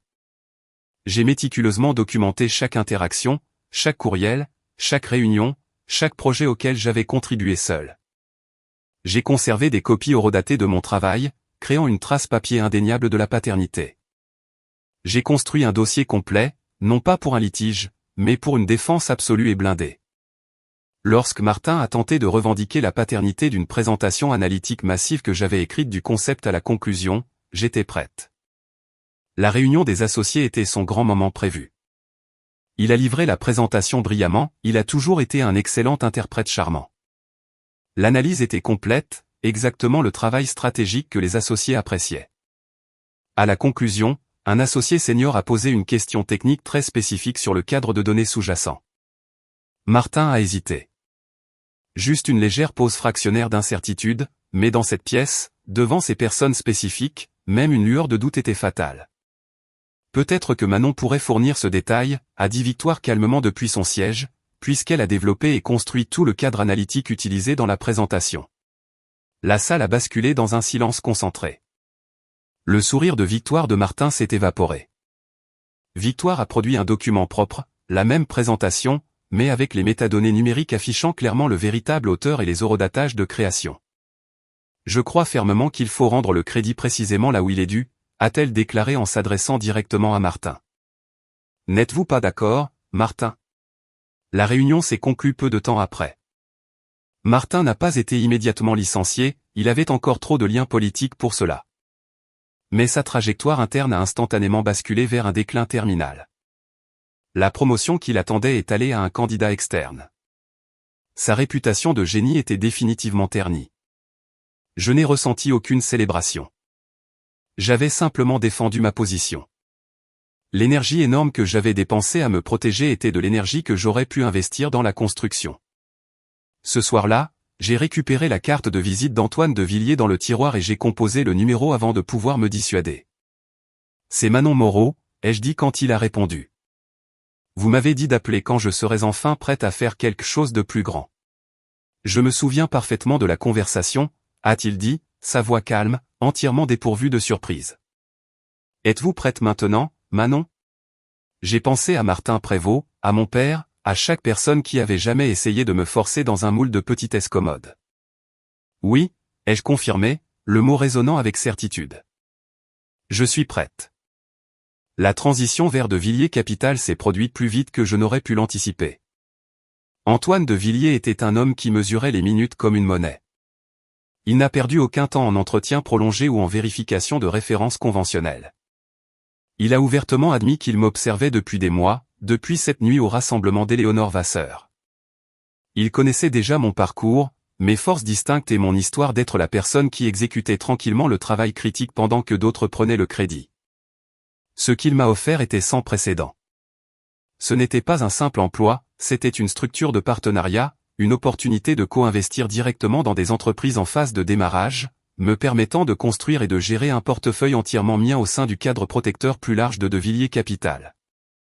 En échange de mes capacités analytiques uniques et de mon réseau qui se développait tranquillement, je recevrais des capitaux propres importants, une autonomie opérationnelle complète et quelque chose que je n'avais jamais possédé, une personne influente et puissante qui pariait activement sur moi, au lieu de constamment contre moi. La seule condition était une discrétion absolue. Je devais quitter mon cabinet actuel avec zéro drame, sans fanfaronnade interne, sans brûler les ponts publiquement, sans entretien de départ révélateur. Antoine appréciait mes compétences, mais il appréciait le silence et l'invisibilité stratégique encore plus. Dans son monde, les gens qui parlaient constamment de pouvoir étaient ceux qui en possédaient le moins. L'exigence compliquait tout. La campagne de rumeurs de Martin avait déjà endommagé ma réputation en interne. Si je partais brusquement, le récit serait que j'avais été poussé dehors, une autre femme difficile qui ne pouvait pas gérer la pression. Si je restais trop longtemps, Martin trouverait un autre moyen de me saper. J'ai passé 3 mois à préparer mon départ avec une précision chirurgicale. J'ai méthodiquement terminé tous mes projets actifs, transitionné sans heurts les relations clients clés et veillé à ce que rien ne s'effondre en mon absence. Les gens qui s'étaient aveuglément fiés à mon travail continueraient à recevoir la même qualité, mais pas de moi. Pendant ces mois, j'ai mal dormi. Je faisais tourner des scénarios dans ma tête à 3 heures du matin, et si l'offre d'Antoine tombait à l'eau? Et si Martin découvrait mes plans? Et si la transition me coûtait tout ce que j'avais construit? L'anxiété était une pression constante derrière mes yeux, un poids que je portais seul car il n'y avait personne à qui je pouvais le dire en toute sécurité. Ma lettre de démission faisait exactement 2 paragraphes, professionnels, exprimant une gratitude détachée, définitive. Martin Prévost a appris que je partais avant mon dernier jour. Je l'ai surpris en train de me regarder depuis la porte de son bureau, son expression un mélange troublant de soulagement et de quelque chose proche de la peur nue. Sans moi pour nettoyer perpétuellement ses erreurs, il allait enfin devoir performer ou faire face à sa propre exposition inévitable. Il m'a approché une fois près de l'ascenseur, tentant quelque chose qui aurait pu être une réconciliation. « J'espère qu'il n'y a pas de rancune, Manon », a-t-il dit, sa voix soigneusement modulée. Nous formions une bonne équipe. Je l'ai regardé pendant un long moment. Nous n'avons jamais été une équipe, Martin. Tu étais un client que je ne pouvais pas facturer. Je suis parti avant qu'il ne puisse répondre. Lors de mon dernier après-midi, Victoire d'Artois est passée à mon bureau. Elle n'a pas dit au revoir, ce n'était pas son style. Mais elle m'a tendu une petite boîte lourde enveloppée dans du papier argenté. À l'intérieur se trouvait une montre-bracelet, simple, lourde et élégante, le genre de pièce qui coûtait beaucoup plus que mon salaire de première année au cabinet. Le dos était gravé d'une phrase nette et austère, « Le temps est la seule ressource qui ne peut être récupérée. Utilisez le vôtre sagement. » Merci, ai-je dit en croisant son regard. Pour tout ce que vous m'avez appris. De Villiers Capital opérait depuis une tour de verre immaculée à la Défense, le genre de bâtiment qui annonçait son importance silencieusement. Mon nouveau bureau était au 32e étage, un espace plus petit que les suites des associés, mais plus grand et plus lumineux que tout ce que j'avais jamais occupé. Il avait une fenêtre orientée vers l'est, vers un avenir personnel que j'étais enfin prêt à définir selon mes propres termes. L'approche du leadership d'Antoine de Villiers était très différente de la précision clinique de Victoire ou de la distance philosophique de Philippe. Il opérait largement à l'instinct, faisant confiance à ses tripes concernant les gens et les affaires d'une manière qui défiait souvent l'analyse conventionnelle basée sur les métriques. Sous sa direction expansive, j'ai appris que parfois la meilleure décision stratégique était celle que l'on ne pouvait pas entièrement justifier dans un tableur.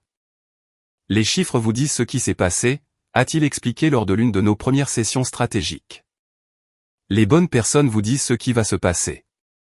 Apprenez à lire les gens, et les métriques financières deviennent une note de bas de page nécessaire mais secondaire. J'ai appliqué sa philosophie immédiatement à mon premier co-investissement majeur, une start-up de technologie de la santé complexe que tous les autres analystes avaient rejeté. La fondatrice était notoirement difficile, la technologie de base n'avait pas fait ses preuves à grande échelle et le marché potentiel était actuellement incertain. Chaque métrique standard suggérait de s'éloigner complètement. Mais j'avais passé des heures à rencontrer la fondatrice. J'ai écouté son histoire, regardé comment elle parlait des patients, des résultats fondamentaux, de la réduction de l'écart énorme entre les promesses de soins de santé et la prestation réelle. Elle possédait une conviction féroce et brûlante qui me rappelait moi-même à 22 ans, désespéré de prouver une idée, prête à brûler sa vie pour l'avoir réalisée. J'ai convaincu Antoine de prendre la réunion. Ensuite, je l'ai convaincu d'autoriser l'investissement initial. Au cours des 4 années suivantes, j'ai travaillé aux côtés de la fondatrice, aidant cette start-up à naviguer dans les champs de mine. Les 18 premiers mois ont été brutaux. Une embauche technique clé a démissionné. Un concurrent est apparu avec des poches plus profondes. Un programme pilote avec un système hospitalier majeur s'est effondré sur des problèmes réglementaires. J'ai envisagé de partir 2 fois. Les 2 fois, je suis resté. L'entreprise n'est pas devenue un succès florissant du jour au lendemain. Elle est devenue une entreprise qui a survécu assez longtemps pour trouver son marché. Lorsque nous sommes finalement sortis par une acquisition stratégique, pas l'introduction en bourse dont la fondatrice avait rêvé, le retour était fort. Pas 40 fois notre mise initiale, plus proche de 12. Mais 12 fois, gagner sur 4 ans de difficultés authentiques, signifiait plus pour ma réputation que n'importe quel multiple fantaisiste. Les années qui ont suivi n'ont pas été une ligne droite. À 32 ans, j'avais construit un portefeuille qui semblait impressionnant sur papier mais comprenait 2 pertes importantes qui m'empêchaient de dormir la nuit. À 33 ans, j'avais obtenu un siège à des tables où je n'aurais pas pu entrer autrefois, mais j'ai aussi vu une affaire que je défendais s'effondrer d'une manière qui a failli me coûter la confiance d'Antoine. À 34 ans, j'avais appris la différence entre le succès et l'invincibilité. J'étais le premier. Je ne serai jamais le second. Mais j'avais accumulé le seul élément que je désirais depuis cette conversation dans le bureau de mon père. J'avais une preuve indéniable. Non pas que j'en avais besoin pour eux désormais, j'avais cessé d'avoir besoin de leur validation il y a des années. Mais il y a une différence distincte entre ne pas avoir besoin de quelque chose et ne pas vouloir la finalité qu'elle représente. Je n'avais pas besoin de leur approbation, mais une partie de moi voulait encore qu'ils saisissent pleinement l'erreur colossale qu'ils avaient commise. Pas pour la rétribution, mais pour la clôture d'un chapitre ouvert et douloureux. L'opportunité finale et concluante est arrivée de manière inattendue. Antoine a annoncé sa retraite à l'automne de ma 7e année chez De Villiers Capital.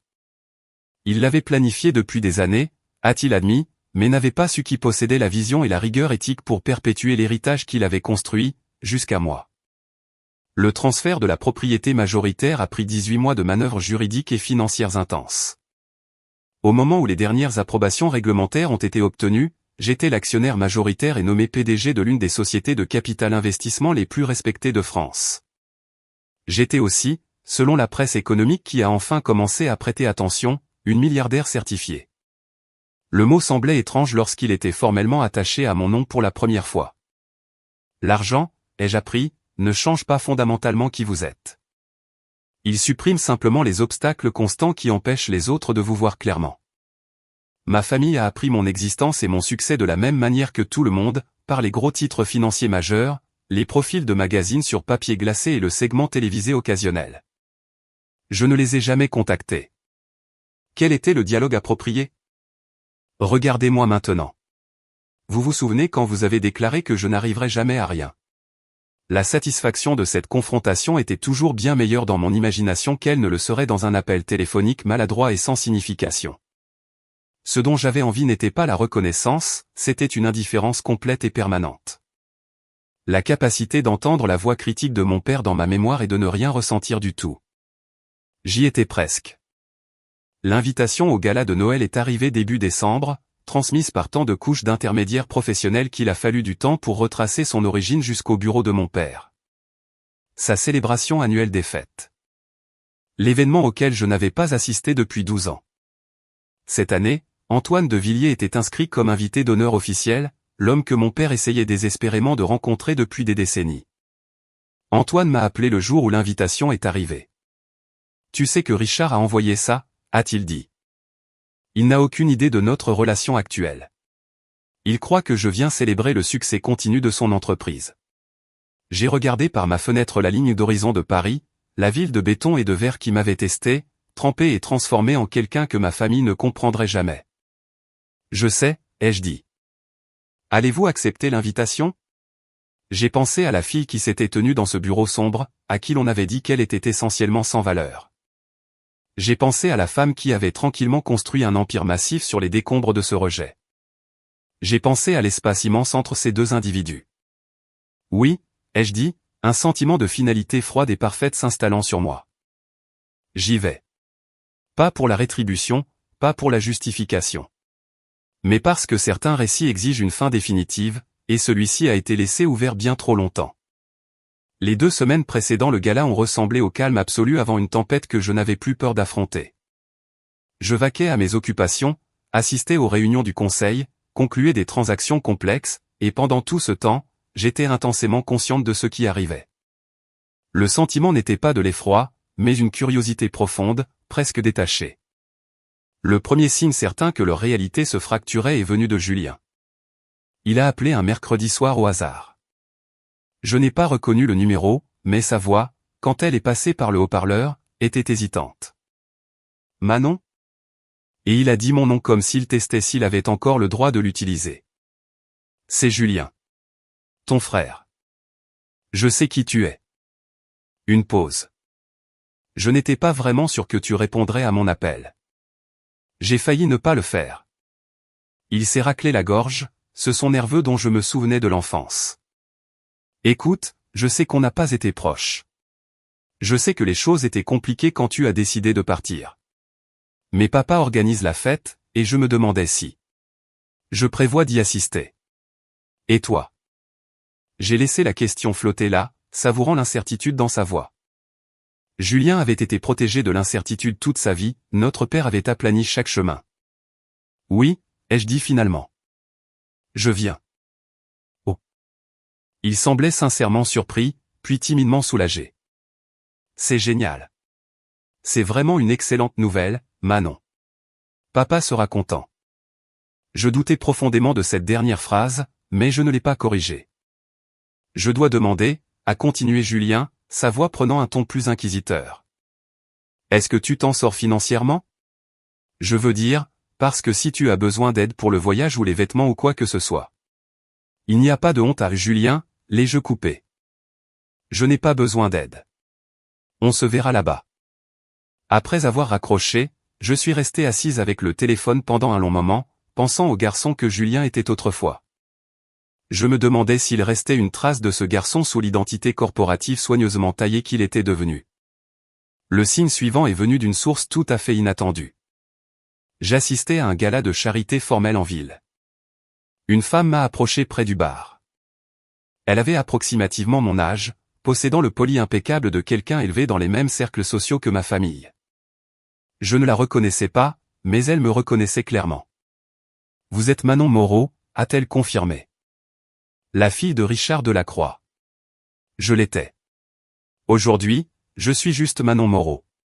Elle a offert un sourire rapide et complice. Ma mère est allée à l'école avec votre mère, Émilie. Elle parlait souvent de sa gentillesse. J'ai suivi discrètement votre carrière. Ce que vous avez réussi à construire est vraiment spectaculaire. Merci. Je sais aussi, Manon, que votre famille n'a actuellement aucune idée de qui vous êtes devenu. Elle s'est légèrement penchée. J'ai assisté à un dîner le mois dernier. Votre père y était.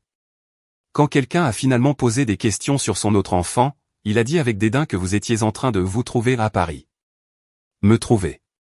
Le rejet désinvolte, l'idée que j'étais toujours la fille perdue et sans direction. Il ne connaît pas la vérité, ai-je confirmé. Aucun d'entre eux ne la connaît. Le meilleur résultat, ai-je dit en croisant son regard, est celui où ils n'ont personne à blâmer à part eux-mêmes. Ils n'ont pas regardé parce qu'ils ne voulaient pas voir. Et maintenant, Antoine de Villiers assiste à leur fête de Noël en tant qu'invité. Antoine de Villiers, celui avec qui votre père essaie activement d'obtenir une réunion depuis des décennies. Le même Antoine de Villiers. Et il sait pour vous? Pour votre position réelle? Je me suis permis un rare sourire lent. Il sait absolument tout. La femme a ri, un son de pur délice authentique. Je voudrais sincèrement pouvoir être dans cette pièce pour voir leur visage. Vous le pouvez absolument, ai-je dit. J'ai la permission d'amener un invité. Et ainsi, 2 semaines avant Noël, je suis arrivé au gala de mon père avec un avantage distinct, un témoin. La fille qui était partie n'avait rien d'autre qu'une détermination brute. La femme qui revenait avait tout le reste. Ce soir, tout le monde allait pleinement comprendre cette distinction. La salle de bal ressemblait exactement à ce que ma mémoire avait préservé, les mêmes lustres en cristal aveuglant, les mêmes peintures à l'huile sombre, le même assemblage soigneux d'argent enraciné et de pouvoir institutionnel. Pourtant, cela semblait entièrement différent, parce que j'étais différente. Ma compagne pour la soirée était Catherine. Nous sommes entrés ensemble, 2 femmes générant une ondulation d'attention calme et inévitable. Mon père m'a repéré presque instantanément. Il se tenait près de l'entrée, jouant l'hôte gracieux, serrant des mains avec la sincérité forcée d'un politicien. Quand il m'a vu, son expression soigneusement composée s'est fracturée, surprise, puis confusion rapide, et enfin une lueur d'alarme pure et simple. J'ai traversé la pièce directement vers lui. Manon, a-t-il dit, mon nom comme un mot inconnu dont il testait le sens. Tu es venu. Tu m'as envoyé une invitation, papa. Je ne pensais pas que tu prendrais la peine. Il s'est repris, recalibrant rapidement son personnage social. Cela fait un temps considérable. Tu as l'air présentable. Merci, ai-je répondu, ignorant la formulation maladroite. Il a jeté un coup d'œil à Catherine, luttant pour la placer dans sa hiérarchie mentale. Et ton amie? Catherine Meunier. Sa mère connaissait la mienne, il y a des années. La mention de ma mère avait toujours ce léger effet perturbateur sur lui, un rappel du temps avant Marguerite, avant l'érosion lente de notre unité familiale. C'est bon de vous voir, a-t-il dit, les mots rodés et complètement creux. Julien a mentionné que tu avais obtenu un certain succès à Paris. Une bonne position, a-t-il dit. Ah bon? Oui, quelque chose à propos d'une promotion récente. Il pêchait visiblement aux informations. J'ai réalisé qu'il n'avait aucune véritable compréhension de ma vie, aucune idée du vaste empire que j'avais construit pendant les années de son absence définitive. Quoi qu'il en soit, bienvenue. Fais comme chez toi parmi les invités. Fais comme chez toi dans une pièce pleine de gens qu'il avait vu me traiter de marginal 2 ans auparavant. L'ironie stratifiée était presque insupportable. J'ai évolué dans le rassemblement avec Catherine, échangeant des salutations polies avec divers parents éloignés qui me regardaient avec confusion, comme s'ils essayaient de faire correspondre mon apparence actuelle à une vieille photo d'enfance poussiéreuse. Une tante âgée qui avait méticuleusement suivi chacune des réalisations de Julien a finalement demandé ce que je faisais ces jours-ci. Un cousin perpétuellement ennuyé a demandé si je vivais toujours dans cette ville trépidante. Je leur ai répondu par de vagues non-réponses plaisantes et j'ai regardé leurs yeux glisser inévitablement au-delà de moi vers des sources de pouvoir plus reconnaissables. Ils ne savaient toujours pas. Pour eux, j'étais la note de bas de page décevante, la fille qui s'était enfuie et avait échoué de manière prévisible. La première fissure certaine dans cette hypothèse rigide est venue quelques instants plus tard. Un homme distingué, dont je situais le visage grâce à diverses interviews financières, m'a approché près de la table de champagne. Il avait la confiance calme et concentrée d'une personne qui n'avait plus besoin de précipiter quoi que ce soit. « Vous êtes Manon Moreau », a-t-il déclaré. « Je le suis. La protégée de Philippe Roche, je crois. » Il a souri chaleureusement. « Je me doutais que vous pourriez être ici ce soir. Je siège au conseil d'administration d'une entreprise en phase avancée que nous essayons de faire examiner par De Villiers Capital. Par hasard, auriez-vous le temps pour une rapide conversation préliminaire ? » La question a été posée assez fort pour que plusieurs invités environnants se tournent instantanément. J'ai vu leurs expressions changer, le recalcul forcé subtil qui se produit lorsqu'une personne invisible se révèle soudainement être une cible puissante. « Je serais heureuse de programmer une conversation formelle via mon bureau », ai-je répondu calmement. De Villiers Capital ?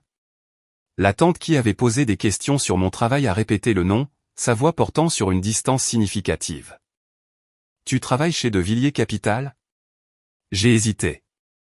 La réponse que j'avais préparée, calme, contrôlée, livrée avec une composition parfaite, ressemblait soudain à une performance. Pendant une fraction de seconde, j'ai envisagé de l'adoucir, de la qualifier, de rendre la vérité plus facile à absorber pour eux.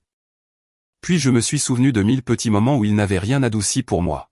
« Je possède De Villiers Capital », ai-je clarifié simplement. Le silence qui a suivi a immédiatement étouffé l'air environnant. J'ai observé la transmission profonde et instantanée de l'information. Elle a voyagé d'un invité choqué à l'autre dans des regards à peine dissimulés et des chuchotements incrédules et tranchants. Possède. Le mot unique pendait dans l'air calme comme un verdict absolu et indéniable. Mon père est apparu au bord du groupe qui grandissait rapidement. Son visage était devenu complètement exsangue. « C'est impossible », a-t-il déclaré, sa voix tendue et inégale. Antoine De Villiers possède De Villiers Capital. J'ai personnellement tenté d'obtenir une réunion avec lui depuis des années. Antoine a pris sa retraite, les jeux informaient, gardant ma voix égale. Il y a 18 mois. J'ai acheté la totalité de sa participation majoritaire. Tu l'as acheté ? Il a fait une pause, son esprit luttant visiblement pour traiter l'échelle immense du fait. Comment pourrais-tu possiblement avoir les moyens de... Papa. Julien s'était soudainement matérialisé à côté de lui, son expression tendue par une gêne frénétique. Peut-être devrions-nous en discuter en privé. Non. J'exige de comprendre cela. La voix de mon père montait, sa composition méticuleusement maintenue se fissurant enfin. Ma fille, dont je n'ai pas eu de nouvelles depuis plus d'une décennie, fait soudainement des déclarations ridicules sur la propriété de l'une des premières sociétés de capital investissement de France. Je ne fais pas une déclaration, l'ai-je corrigé. J'énonce un fait publiquement vérifiable. Tu peux le confirmer avec une simple recherche sur ton téléphone. Quelqu'un dans la foule stupéfaite faisait déjà précisément cela. J'ai entendu le tapotement des doigts sur un écran de téléphone, suivi d'une inspiration collective aiguë. Elle a raison, a confirmé une voix de femme, l'étonnement lourd dans son ton. Manon Moreau. Actionnaire majoritaire et PDG de De Villiers Capital. Selon le récent profil Forbes, elle est actuellement évaluée à, elle sais-tu, apparemment physiquement incapable de vocaliser le chiffre. La salle était maintenant parfaitement, définitivement immobile. J'ai regardé directement mon père. L'homme qui avait exigé que je ne revienne pas tant que je ne serais pas quelqu'un. Qui m'avait qualifié d'inutile avec désinvolture. Qui avait passé une décennie à m'effacer de son récit familial parce que j'étais un ajustement inconfortable.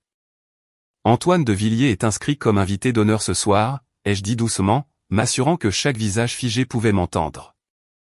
Il assiste à ce gala parce que je lui ai personnellement demandé d'être ici. Parce que j'ai décidé qu'il était temps que ma famille rencontre l'homme qui a cru en moi quand vous avez choisi de ne pas le faire. Mon père a finalement émis un son, un mélange étranglé et désespéré de rire et d'étouffement. Construit ça, a-t-il chuchoté d'une voix rauque. Elle était censée n'être personne. Elle était simplement en train de se trouver dans un petit appartement parisien. L'expression d'Antoine est devenue froide.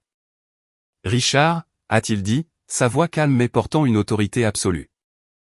Je ne suis pas ici pour réécrire votre histoire familiale. Je suis ici parce que Manon m'a demandé de l'être.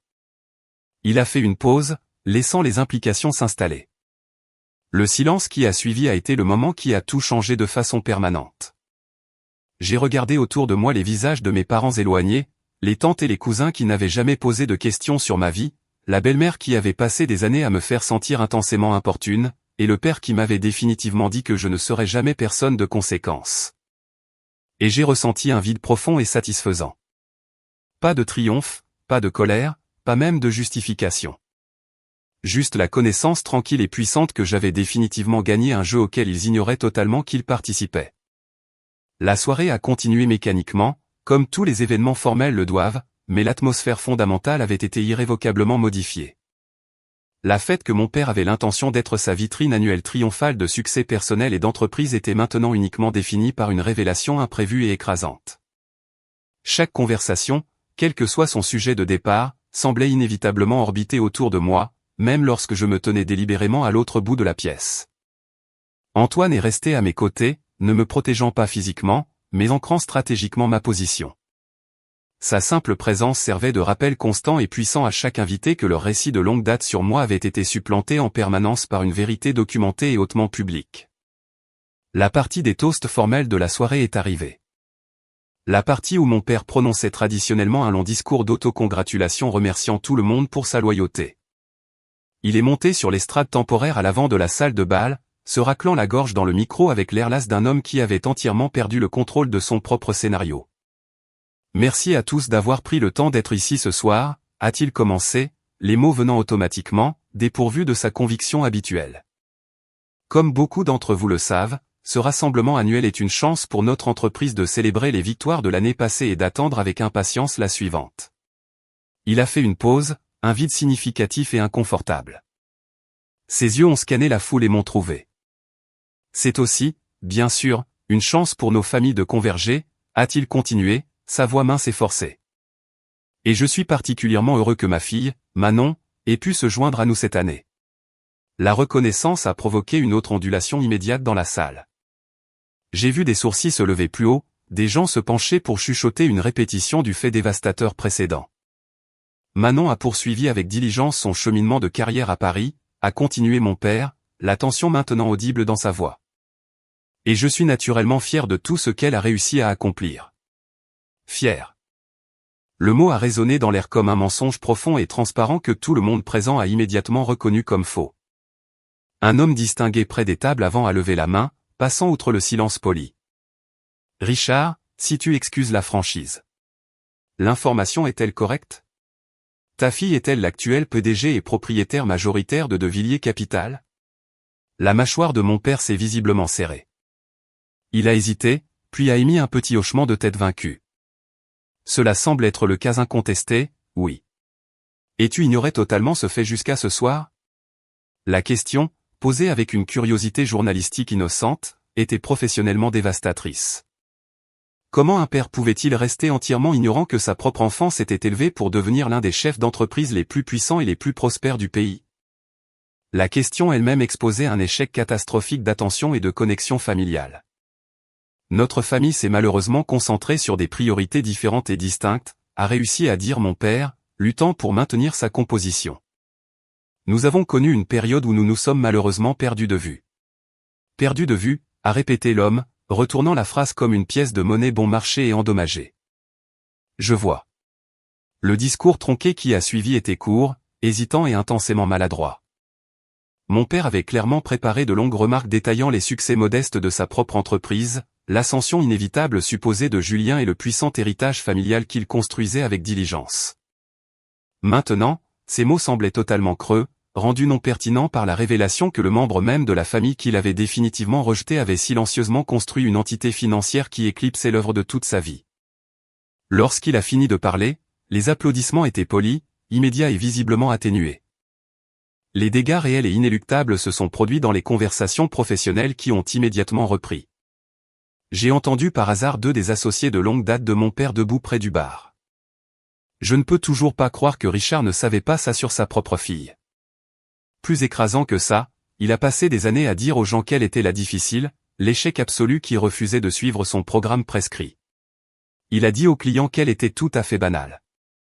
Et maintenant, elle pourrait acheter toute son entreprise en difficulté avec la monnaie de son compte de dépenses. Il ne réalisait pas que je me tenais assez près pour entendre chaque syllabe. Ou peut-être qu'à ce stade, ils avaient simplement cessé de se soucier de ses sentiments délicats. Les tentatives désespérées de mon père pour réseauter pendant le reste de la soirée ont été des échecs totaux. Les conversations qui auraient dû tourner autour de ces réalisations trimestrielles revenaient inévitablement à des questions pointues sur moi. Possédait-il une connaissance intime de l'affaire de la santé? Avait-il vu le profil étonnant publié dans Fortune? Comprenait-il pleinement que le cabinet de sa fille gérait actuellement plus d'actifs liquides que le PIB de la plupart des petits pays? Chaque question désinvolte était une autre petite humiliation précise, livrée non pas avec une intention malveillante, mais dévastatrice néanmoins. Julien m'a finalement trouvé tard dans la soirée. Il avait l'air profondément épuisé, le genre de lassitude écrasante qui ne vient que du fait d'avoir sa vision du monde fondamental réarrangée en permanence. Combien de temps, a-t-il demandé, sa voix basse et à peine audible. Combien de temps, Julien? Combien de temps as-tu été? Il a fait un geste vague, incapable de trouver les mots précis pour décrire ce que j'étais devenu. Prosper? Environ 8 ans. Propriétaire majoritaire du cabinet? 3 ans, officiellement. Il a hoché la tête lentement, luttant pour traiter la chronologie. Et tu n'as délibérément jamais rien dit. Vous avez agressivement établi la règle selon laquelle vous ne demanderiez jamais. Je t'ai appelé 1 ou 2 fois au fil des ans. Tu m'as appelé pour voir si j'étais dans un tel besoin que j'accepterais de l'argent, et pour voir si j'étais encore assez pathétique pour créer un embarras social aux vacances. Tu ne m'as même pas vraiment invité à assister. Il a tressailli violemment à cette dernière phrase, un petit mouvement involontaire qui a confirmé que j'avais frappé une vérité qu'il ne pouvait nier. Je ne savais pas vraiment, a-t-il chuchoté. À propos de quoi? Ce qui s'est passé exactement ce soir-là dans le bureau. Ce que papa t'a réellement dit. Si, Julien. Tu savais. Tu te tenais juste là. Tu m'as spécifiquement dit de ne pas être têtue et gênante. Je croyais honnêtement que j'essayais de t'aider. Tu essayais de te faciliter les choses. Pour la réputation de papa. Pas pour moi. Il est resté silencieux un long moment, écoutant les échos de la fête qui se dissipaient. Est-ce la raison pour laquelle tu as accepté l'invitation, a demandé Julien finalement. Une pure rétribution non frelatée? J'ai considéré la question sérieusement. Cette situation complexe, méticuleusement planifiée, était-elle simplement une rétribution? La démolition publique systématique des hypothèses fondamentales de ma famille sur qui j'étais? Non, ai-je répondu. Si ma motivation était la rétribution, j'aurais exécuté ce plan il y a des années. J'aurais appelé chaque magazine, exigé chaque interview publique et assuré personnellement que le monde entier sache que la fille rejetée de Richard Delacroix valait exponentiellement plus que tout ce qu'il avait jamais réussi à construire. Alors pourquoi es-tu venu ce soir? Pourquoi choisir ce moment précis? Parce que j'ai enfin fini. J'ai regardé autour de l'immense pièce coûteuse, les restes d'une fête qui avait culminé en quelque chose que ni mon père ni moi n'avions jamais voulu à distance. Pendant 12 longues années, j'ai porté le poids énorme de ce qui s'est passé dans le bureau de papa. Ces mots méprisants. La façon dont vous m'avez tous traité par la suite après le décès de maman. La douleur profonde et constante de ne jamais appartenir à ma propre structure familiale. Je me suis tourné pour faire face à mon frère directement. Ce soir, Julien, je pose activement ce fardeau. Pas parce que tu as offert des excuses. Pas parce que quelque chose a fondamentalement changé entre nous. Mais parce que je suis totalement épuisé de vous accorder à tous ce genre de pouvoir définitif sur moi. Le pouvoir de me blesser par votre absence. Le pouvoir de me définir par votre jugement désinvolte. J'ai remarqué que les yeux de Julien étaient visiblement humides. J'étais étrangement surprise de ne rien ressentir à la vue de sa douleur. Je suis sincèrement désolé, a-t-il chuchoté. Pour la valeur marginale que cette déclaration détient encore. Elle détient très peu de valeur, ai-je confirmé. Mais j'apprécie l'effort minimal que tu as fait pour le dire quand même. Je l'ai laissé debout là, toute sa posture exprimant la défaite, et j'ai marché directement vers la sortie. Mes mains tremblaient. Je ne m'y attendais pas. 12 ans à imaginer ce moment, et mon corps me trahissait maintenant, tremblant comme si j'étais encore la fille aux talons empruntés. Je me suis arrêté dans le couloir, j'ai pressé ma paume à plat contre le mur et je me suis forcé à respirer. La satisfaction que j'avais attendue n'était pas là. À sa place se trouvait quelque chose de plus vide. Pas de regret, mais pas de triomphe non plus. Juste le poids énorme d'un chapitre qui se ferme enfin. Mon père m'a intercepté près des grandes portes d'entrée. Il avait visiblement vieilli dans les heures qui avaient suivi mon arrivée confiante. L'hôte lisse et contrôlant qui avait accueilli ses invités était parti, remplacé par un homme qui semblait physiquement plus petit que dans mes souvenirs, diminué et brisé par les révélations bouleversantes de la soirée. « Manon » a-t-il dit, sa voix faible. « Attends. » Je me suis arrêté et j'ai attendu patiemment. « Je n'ai aucune idée de ce que je peux te dire », il a écarté les mains dans un geste d'impuissance absolue dont je n'avais jamais été témoin de sa part. « Tout ce que je croyais fermement sur ta vie, ton parcours professionnel, ton avenir. J'avais complètement, fondamentalement tort. Oui, ai-je convenu, simplement. Si j'avais seulement su la vérité. Tu aurais fait quoi? Les jeux interrompus, le coupant. Étais marginalement plus gentil avec moi? M'aurais-tu appelé à Noël? M'aurais-tu réellement invité à des événements familiaux majeurs au lieu d'espérer passivement que je m'effacerais définitivement? Je n'ai jamais vraiment voulu que tu t'effaces, Manon. Alors qu'attendais-tu précisément de moi, papa? Il est resté silencieux un long moment douloureux, cherchant une vérité qu'il n'avait probablement jamais reconnue consciemment. Je voulais que tu t'adaptes, a-t-il avoué finalement, les mots épais de honte. Dans la vie spécifique et confortable que j'avais méticuleusement construite. Dans la nouvelle unité familiale que Marguerite et moi construisions. Tu étais implacablement têtu, constamment déterminé à exécuter les choses à ta manière. Je ne savais sincèrement pas comment contrôler ou gérer cette qualité unique. Alors, à contre-cœur, j'ai complètement abandonné. C'était la déclaration la plus crue, honnête et douloureusement véridique qu'il m'ait jamais livrée dans ma vie d'adulte. Je sais que c'est la vérité, ai-je dit doucement. Et c'est la partie qui a infligé la blessure la plus profonde. Pas le fait que tu m'aies repoussé, papa. Mais le fait que tu aies simplement cessé d'essayer de m'inclure du tout. Antoine est apparu à mon coude, manteau drapé sur son bras, prêt à partir. Manon? J'ai regardé mon père une dernière fois. L'homme qui avait lancé le défi. Qui avait passé une décennie à prétendre que je n'étais pas pertinente. J'ai toujours été quelqu'un de conséquence, papa, ai-je déclaré, ma voix ferme et claire. Tu as simplement manqué de vision pour le voir. Et puis je suis sorti directement par la porte, le laissant seul debout parmi les ruines élégantes de sa propre hypothèse dévastatrice de toute une vie. Le matin suivant immédiatement le gala, je me suis réveillé dans mon appartement parisien avec un sentiment particulier et sans précédent dans ma poitrine. Ce n'était pas l'afflux attendu de triomphe ou le goût amer de la rétribution satisfaite. C'était quelque chose de profondément plus calme, quelque chose qui ressemblait exactement à la paix. Mon téléphone professionnel avait accumulé des dizaines de messages pendant la nuit. J'ai ignoré chaque demande. Au lieu de cela, je me suis fait un café fort et je me suis tenu à ma fenêtre, regardant silencieusement la ville commencer sa journée de travail. En bas, les rues étaient remplies de milliers de personnes anonymes, toutes prises dans leur propre récit privé. J'ai pensé à la jeune fille qui était arrivée ici pour la première fois il y a 12 ans. Elle avait été si profondément blessée alors. Chaque réalisation ultérieure avait été partiellement motivée par cette blessure persistante, un besoin désespéré et féroce de valider sa propre estime de soi à leurs yeux. Mais debout ici maintenant, j'ai finalement compris quelque chose de crucial. La colère initiale avait été un carburant nécessaire. La volonté agressive de réussir avait été absolument essentielle. Mais le besoin désespéré de leur prouver quoi que ce soit avait finalement, irréversiblement suivi son cours. Ma famille connaît la vérité maintenant. Mais la connaissance elle-même ne possédait pas le pouvoir de guérir magiquement ces vieilles blessures profondes. Le succès, aussi énorme soit-il, ne pouvait pas effacer ces souvenirs douloureux. Ce qui pouvait changer, ai-je réalisé, c'était simplement moi. Je pouvais choisir de lâcher pleinement le besoin de leur approbation. Je pouvais arrêter de mesurer toute la réussite de ma vie à l'aune de leurs échecs monumentaux d'imagination. Je pouvais enfin accepter que certaines relations familiales étaient fracturées au-delà de toute réparation significative.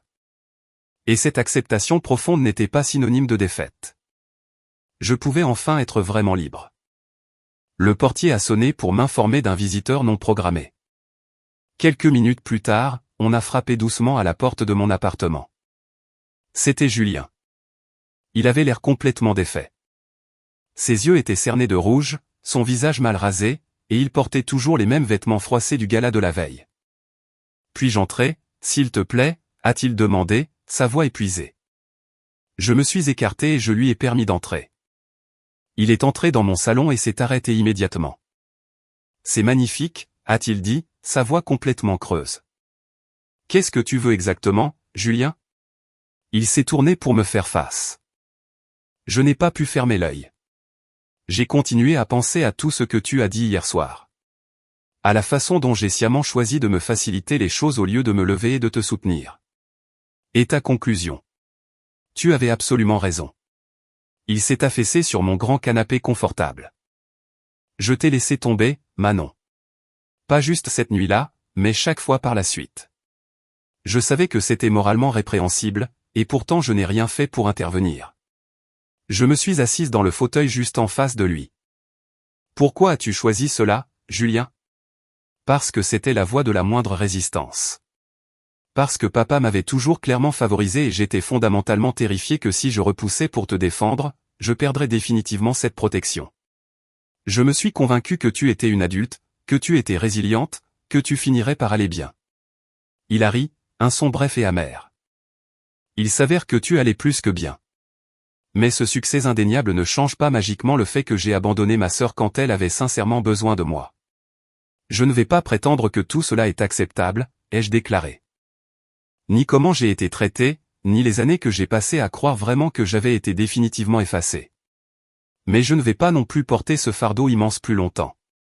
Pas pour ton confort. Pour ma propre libération. J'ai définitivement fini de permettre à cet échec d'imagination d'être le chapitre final de mon histoire. Julien a hoché la tête lentement. Qu'est-ce que cette décision signifie pour nous, Manon ? Pour l'avenir ? Cela signifie que je ne garde pas de haine pour toi. Je ne t'offre pas non plus le pardon, pas de la manière simple et ordonnée dont les gens utilisent généralement ce mot. Mais je suis prête à tenter quelque chose d'entièrement nouveau. Une relation qui est entièrement déconnectée du passé. Juste deux personnes profondément imparfaites essayant de comprendre s'il reste un vestige d'une relation valant l'effort énorme d'être sauvées. J'aimerais cette possibilité, a-t-il avoué. Je ne crois pas que je la mérite, mais je la veux désespérément. Tu ne la mérites absolument pas. Je ne méritais pas non plus d'être abandonné il y a toutes ces années. Mais je choisis de t'offrir cette possibilité fragile quand même. Lorsque Julien est finalement parti, il m'a maladroitement étreinte pour la première fois depuis plus d'une décennie. C'était maladroit et bref, mais c'était indéniablement un début. Je suis resté sur le pas de ma porte et je l'ai regardé marcher vers l'ascenseur. Et j'ai senti un dernier changement interne définitif. La dernière pièce têtue du puzzle s'est mise en place de façon permanente. J'avais passé 12 ans de ma vie à construire une réalité externe massive et indéniable qui prouvait de manière concluante que ma famille avait tort. Maintenant, j'étais enfin prête à consacrer le reste de ma vie à construire une paix intérieure qui n'avait absolument rien à voir avec eux. J'étais Manon Moreau. J'avais construit quelque chose de réel à partir de rien d'autre que le refus de disparaître. J'avais survécu aux personnes mêmes qui auraient dû m'aimer le mieux. La lumière du matin a percé sur la ligne d'horizon de Paris, illuminant les grains de poussière encore suspendus dans l'air. La ville bougeait déjà, inconsciente du drame qui s'était déroulé la nuit dernière et entièrement indifférente à la paix que j'avais enfin trouvée. J'ai fermé la porte en silence. Un calme profond que j'avais passé toute ma vie à mériter.